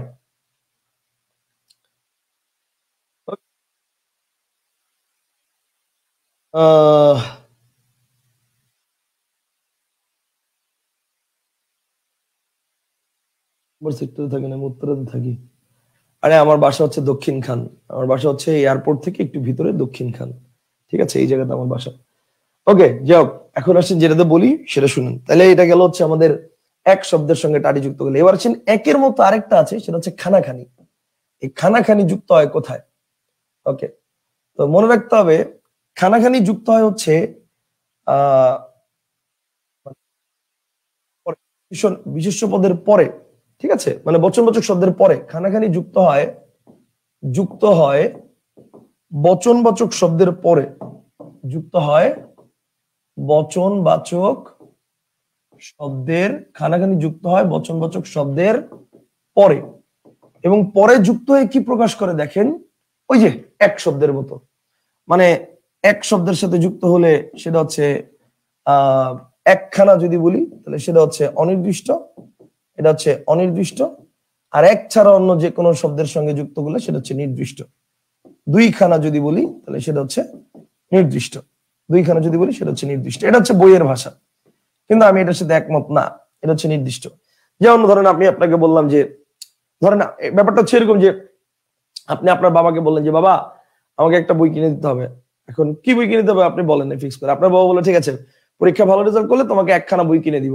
আপনার বাবা ফিক্স করে বলে নাই যে আপনি মানে কোন বইটা তুমি কিনবা, আপনাকে বলছে যে একখানা গল্পের বই কিনে দিব। ওকে ফাইন, এটা অনির্দিষ্ট। এখন বাবা তো এটাও বলতে পারতো ঠিক আছে পরীক্ষা ভালো করলে তোমাকে 2খানা গল্পের বই কিনে দিব, বলতে পারতো না? এটাও তো অনির্দিষ্ট। হয় এখানে ফিক্স করে বলছে। তো এটা আসলে কোন লজিকে যে এটা বলছে এটা আমি আসলে মিলাতে পারি না, আই ডোন্ট নো। আমি আমার মতামতটা দেই, বাট পরীক্ষা আসলে বইয়ের মতো করে লিখবেন। খানাখানি যুক্ত করুক বা টাটি যুক্ত করুক, যাই হোক এটা এক শব্দের সঙ্গে বসলে অনির্দিষ্ট, এক ছাড়া অন্য যে কোনো শব্দের সঙ্গে বসলে নির্দিষ্ট। আচ্ছা, আরেকটা আছে সেটা হচ্ছে গোটা। আরেকটা আছে গোটা। এখন আসেন গোটা, গোটা জিনিসটা কি? গোটা শব্দটি কোথায় বসে? গোটা শব্দটি বসে বচনবাচক শব্দের পূর্বে। বচনবাচক শব্দের পূর্বে বসে। গোটা শব্দটি কোথায় বসে বলেন? গোটা শব্দটি বসে বচনবাচক শব্দের পূর্বে। এখন বচনবাচক শব্দের পূর্বে বসে গোটা শব্দটি কি করে? গোটা শব্দটি বসে বচনবাচক শব্দের পূর্বে। এখন বচনবাচক শব্দের পূর্বে বসে কি করে? নির্দিষ্টতা অনির্দিষ্টতা দুটোই বোঝায়। এটা আবার কি বোঝায় বলেন? এটা আবার দেখা গেছে নির্দিষ্টতা অনির্দিষ্টতা দুটোই বোঝায়। এটা কি বোঝায় বলেন? গোটা শব্দটা নির্দিষ্টতা অনির্দিষ্টতা দুইটাই বোঝায়। যেমন কি? যেমন দেখেন, আচ্ছা নির্দিষ্টতা অনির্দিষ্টতা দুটোই বোঝায়। যেমন আমি যদি বলি গোটা পাঁচেক আম আনো, গোটা পাঁচেক আম আনো, গোটা পাঁচেক আম আনো, তাহলে এই যে বললাম গোটা পাঁচেক আম আনো, এটা কিন্তু ফিক্স করে কয়টা আনবা? 4টাও হতে পারে, 5টাও হতে পারে। মানে বলছি কি 5টার মতো আম আনো, 6টাও হতে পারে, 7টাও হতে পারে, 5টাও হতে পারে, 4টাও হতে পারে। বলছি কি গোটা পাঁচেক আম আনো, মানে ফিক্স না। তো তার মানে গোটা শব্দটি কোথায় বসছে? বচনবাচক শব্দের পূর্বে, ঠিক আছে? তো বচনবাচক শব্দের পূর্বে বসে কি প্রকাশ করছে? বচনবাচক শব্দের পূর্বে বসে এটা হচ্ছে অনির্দিষ্টতা প্রকাশ করতেছে। এটা প্রকাশ করতেছে কি? এটা প্রকাশ করতেছে অনির্দিষ্টতা। এইবার দেখেন আমি যদি বলি যে গোটা দেশটাই ছারখার হয়ে গেল, যদি বলি এরকম যে গোটা দেশটাই ছারখার হয়ে গেল, গোটা দেশটাই ছারখার হয়ে গেল, দেশটাই ছারখার হয়ে গেল। এখন গোটা দেশটাই ছারখার হয়ে গেল এটা যদি বলি, তাহলে এই ক্ষেত্রে কি এটা বোঝায় যে গোটা দেশের, ধরেন উত্তরা ছারখার হয়েছে, চট্টগ্রাম ঠিক আছে, চট্টগ্রাম ছারখার হয়েছে, বরিশাল ঠিক আছে, বরিশাল ছারখার হয়েছে, নোয়াখালী ঠিক আছে, নোয়াখালী ছারখার হয়েছে, চাঁপাইনবাবগঞ্জ ঠিক আছে, নাকি পুরো বুঝাচ্ছে পুরা দেশ ছারখার হয়ে গেছে, সব জায়গায় হচ্ছে মিলিটারিরা এই কাজ করছে, তাহলে কি পুরো দেশটাই ছারখার হয়েছে? তার মানে কি এটা দ্বারা সম্পূর্ণটা বোঝায়, তার মানে নির্দিষ্ট। তার মানে এটা দ্বারা কি বোঝাচ্ছে? এটা দ্বারা বোঝাচ্ছে নির্দিষ্ট। কথা কি বুঝতে পারছেন? তাহলে গোটা শব্দটা কি প্রকাশ করে? নির্দিষ্টতা বোঝায়, অনির্দিষ্টতা বোঝায়, দুইটাই বোঝায়। কনসেপ্টটা কি ক্লিয়ার?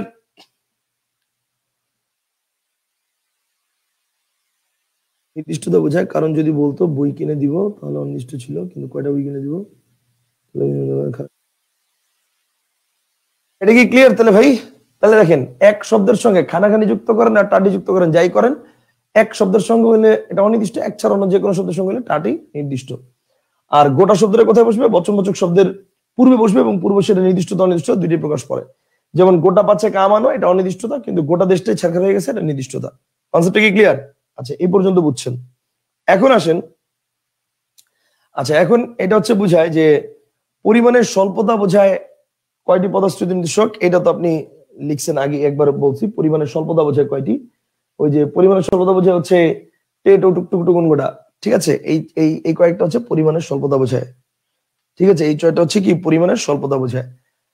আচ্ছা, এখন হচ্ছে এই যে টাটির ব্যবহারটা, মাঝে মাঝে না এই টাটির ব্যবহারটা হচ্ছে কি, মাঝে মাঝে এই টাটির ব্যবহারটা হচ্ছে মানে হুদাই হয়েছে, এরকম হয় মাঝে মাঝে, মানে নিরর্থক।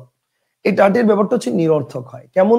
যেমন দেখি, আমি দুটা বাক্য বলি। যেমন মনে করেন এরকম যে, ধরেন আপনাদের ফাহিম ভাইয়ের ফেসবুকে এক মেয়ের সাথে পরিচয়, ঠিক আছে? অ্যাঞ্জেল পরীর সাথে পরিচয়, কিন্তু কখনো তাকে দেখে নাই, শুধু ফেসবুকেই তার সাথে কথা হয়েছে, অ্যাঞ্জেল পরীর সাথে আপনাদের ফাহিম ভাইয়ের। তো আপনাদের ফাহিম ভাই কখনো তার সরাসরি ছবিও দেখে নাই, ফেসবুকে তো অ্যাঞ্জেলির ছবি দেওয়া। ওকে, ভালো কথা। এখন সিদ্ধান্ত হয়েছে তাদের মধ্যে আগামীকাল দেখা হবে। আগামীকাল দেখা হবে কোথায়? আগামীকাল দেখা হবে হচ্ছে ধানমন্ডি 27 নম্বরের পার্কে। ওকে, ফাইন। এখন ফাহিম তো মনে করেন সারা রাত এক্সাইটমেন্ট, কালকে আমার স্বপ্নের পরীর সাথে দেখা হবে, অ্যাঞ্জেল পরী। এই উত্তেজনায় ঘুমাইতেই পারে নাই। এখন না ঘুমায় থেকে চিন্তা করছে সকালবেলা মনে করেন যে বের হবে। সকালবেলা 5টার দিকে আসছে তার ঘুম। দেখা করার কথা কয়টায়? 8টায়। সকালবেলা 5টার দিকে সে ফাহিম টলতে টলতে গেছে ঘুমায়া। এখন ঘুমের থেকে উঠছে সকালবেলা 9টায়, তার দেখা করার কথা 8টায়, উঠছে 9টায় উঠা রেডি টেডি হইয়া, মাশাআল্লাহ, সে যখন ঘুমের থেকে উঠা দেখছে এই অবস্থা, তাড়াতাড়ি রেডি টেডি হইয়া যাইতে যেতে তাও বাজছে কয়টা? 10টা। এখন যাওয়ার কথা কয়টায়? 8টায়। এদিক দিয়ে মেয়ে আবার চিন্তা করছে কালকে আমার স্বপ্নে রাজকুমারের সাথে দেখা হবে, কিভাবে দেরি করি। সে 8টার জায়গায় এসে বসে রয়েছে 7টায়, তার মানে এমনিতেই 1 ঘন্টা আগে আসছে। আর ফাইম এদিক দিয়ে 8টার পরে 2 ঘন্টা লেট করে গেছে, মানে তার মানে মেয়ে আসছে 7টায়, ফাইম গেছে 10টায়। কয় ঘন্টা বসা? 3 ঘন্টা। এখন যাওয়ার পরে মেয়ে বলতেছে সারাটি সকাল তোমার আশায় বসে আছি। কি বলছে ভাই? বলতেছে সারাটি সকাল তোমার আশায় বসে আছি। এই যে দেখেন, সারাটি সকাল তোমার আশায় বসে আছি, সকাল তোমার আশায় বসে আছি, তোমার আশায় বসে আছি, আশায় বসে আছি, সারাটি সকাল তোমার আশায় বসে আছি। এই যে সারায়ের পরে টি বলছে, এই টিটা কিন্তু সে না ব্যবহার করলেও চলতো, খালি কিন্তু এইটুক ব্যবহার করলেও চলতো যে সারা সকাল তোমার আশায় বসে আছি। তার মানে এই জায়গায় এই টি এর ব্যবহারটা কি? নিরর্থক। এই টি এর ব্যবহারটা কি বলেন? একদমই নিরর্থক, হুদাই, একদমই নিরর্থক, ঠিক আছে? এখন এইটা শুনে ফাহিম তো মনে করেন একটু মানে দেরি করে গেছে, কিন্তু এটা তো বুঝানো যাবে না যে সে ঘুমাই গেছিল, দেরি গেছে।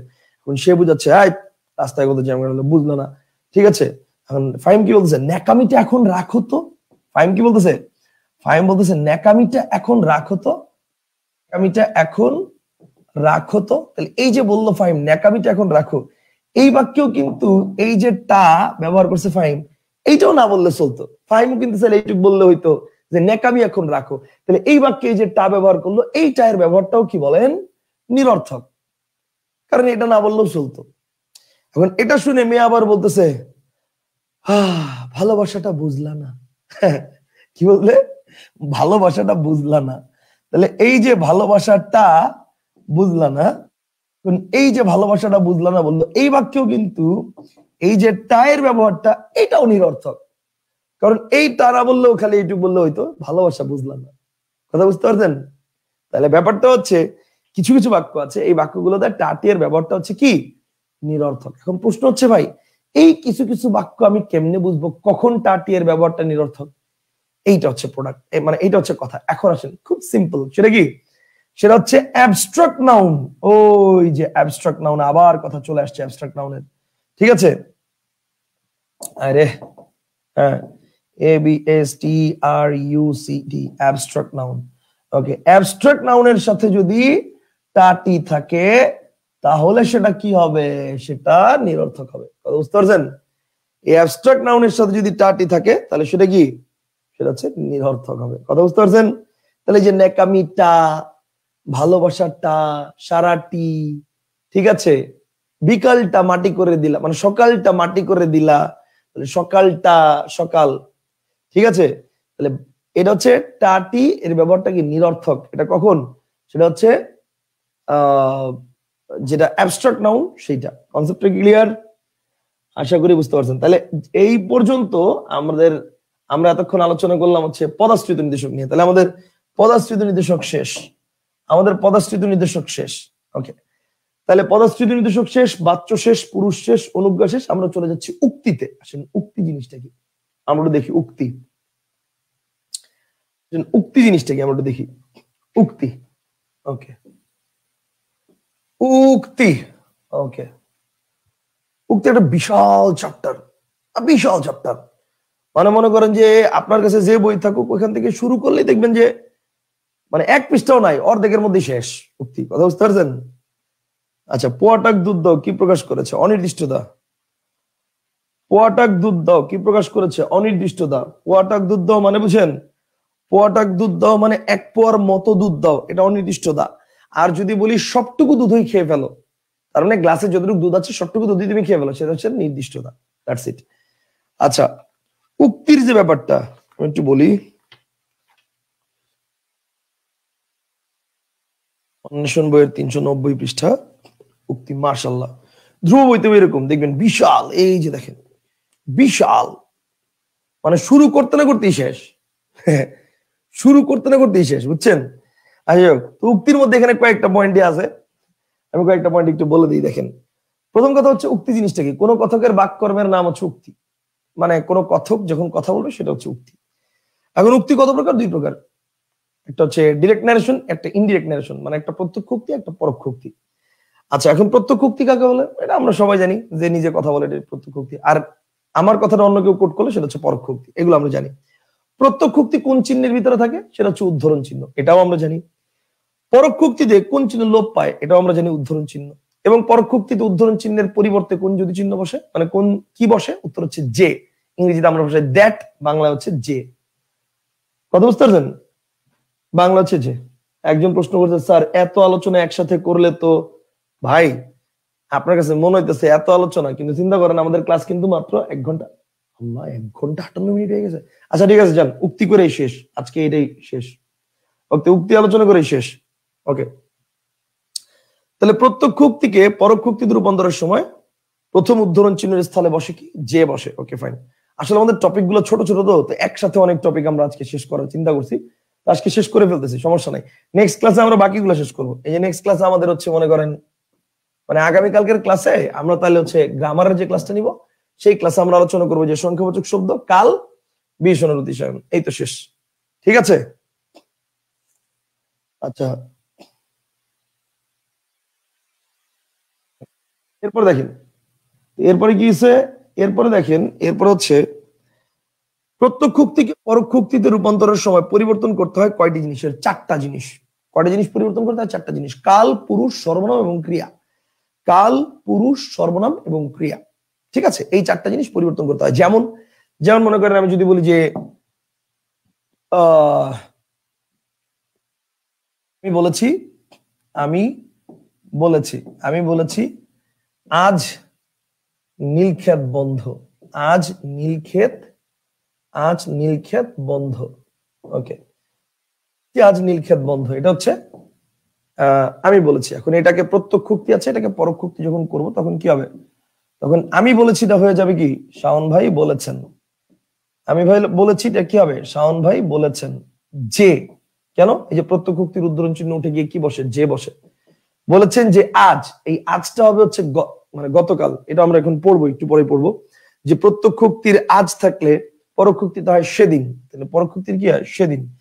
তাহলে শাওন ভাই বলেছেন যে সেদিন নীলক্ষেত বন্ধ ছিল। সেদিন নীলক্ষেত বন্ধ। আচ্ছা দেখেন কয়টা জিনিস পরিবর্তন হয়েছে? চারটা জিনিস।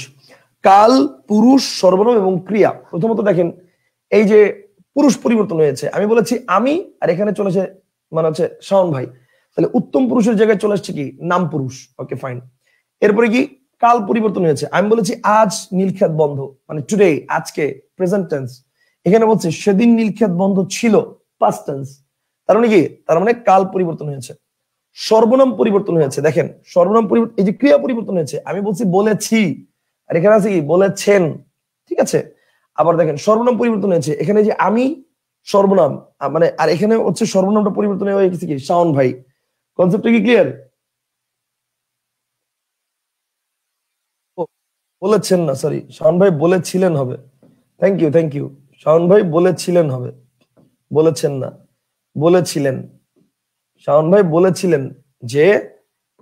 বলেছিলেন যে সেদিন নীলক্ষেত বন্ধ ছিল। Very good, thank you. আচ্ছা, তাহলে জিনিসটা কি ক্লিয়ার? এখানে দেখেন কয়টা জিনিস পরিবর্তন হয়েছে? কাল, সর্বনাম, পুরুষ, ক্রিয়া।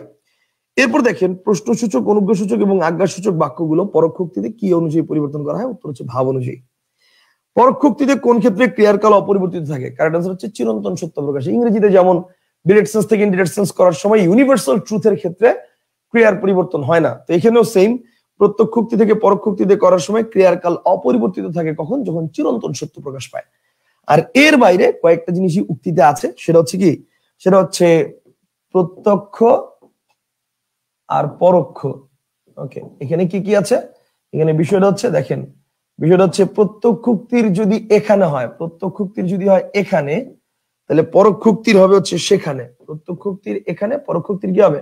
সেখানে। প্রত্যক্ষ উক্তির যদি হয় ওখানে, পরোক্ষ উক্তির হবে হচ্ছে ওইখানে। পরোক্ষ উক্তির কি হবে? ওইখানে। প্রত্যক্ষ উক্তির যদি হয় আজ, পরোক্ষ উক্তির হবে সেদিন। প্রত্যক্ষ উক্তির যদি হয় আগামীকাল, পরোক্ষ উক্তির হবে পরের দিন। প্রত্যক্ষ উক্তির যদি হয় গতকাল, এটা হবে গতকাল, তাহলে এটা হবে হচ্ছে আগের দিন। গতকাল হলে হবে কি? আগের দিন। আর প্রত্যক্ষ উক্তির যদি হয় গতকল্য, তাহলে পরোক্ষ উক্তির হবে পূর্বদিন। পরোক্ষ উক্তির হবে হচ্ছে পূর্বদিন। শেষ। এই হচ্ছে আমাদের আলোচনা, খালাস। এখানে সেখানে, এখানে হচ্ছে কি? সেখানে, ওখানে ওইখানে। আজ সেদিন, আগামীকাল পরের দিন, গতকাল আগের দিন, গতকাল পূর্বদিন। খালাস, উক্তি খালাস। এর সাথে সাথে আমাদের আলোচনা আজকে খালাস। আজকের মতো আলোচনা প্রায় 2 ঘন্টা 3 মিনিট, অনেকদিন পর অনেক লং টাইম ক্লাস নিলাম। ঠিক আছে, তাহলে এখানে আমাদের উক্তিও শেষ। তাহলে আমাদের বাকি রইল কি? কাল, সংখ্যাবাচক শব্দ, বিশেষণের অতিশয়ন। আগামী ক্লাসে ইনশাআল্লাহ। ন্যারেশনের সাথে সবটুকুই মিল আছে। হ্যাঁ, ন্যারেশনের সাথে আবার উক্তির সবটুকুই মিল আছে। ওকে, তাহলে আজকের মধ্যে এখানে ইতি। সবাই ভালো থাকেন। আল্লাহ হাফেজ, আসসালামু আলাইকুম, বাই। এগুলো পড়ায় দেন। হ্যাঁ ভাই, সংখ্যাবাচক শব্দ কতক্ষণ লাগবে জানেন? সংখ্যাবাচক শব্দ হলে সময় লাগবে মিনিমাম 30-45 মিনিটের মতো সময়, মিনিমাম 45 মিনিট। বাকি দুটাতে সময় বেশি সময় লাগবে না, মানে কাল আর পদস্থিতি 20 জন 20 জন মিলে 15 মিনিট লাগবে, মানে 1 ঘন্টার ক্লাস এখনো বাকি আছে। এখন বাজে অলরেডি 11টা 16, 12টা 16 পর্যন্ত কোনো দরকার নাই। পড়েন পড়েন, অন্যান্য যেগুলো আছে ওগুলো পড়েন। ঠিক আছে, আমরা কালকের ক্লাসে ওগুলো পড়ে ফেলবো, সমস্যা নাই। ওকে, আজকের মতো এখানে ইতি। আল্লাহ হাফেজ, ভালো থাকেন, আসসালামু আলাইকুম, বাই।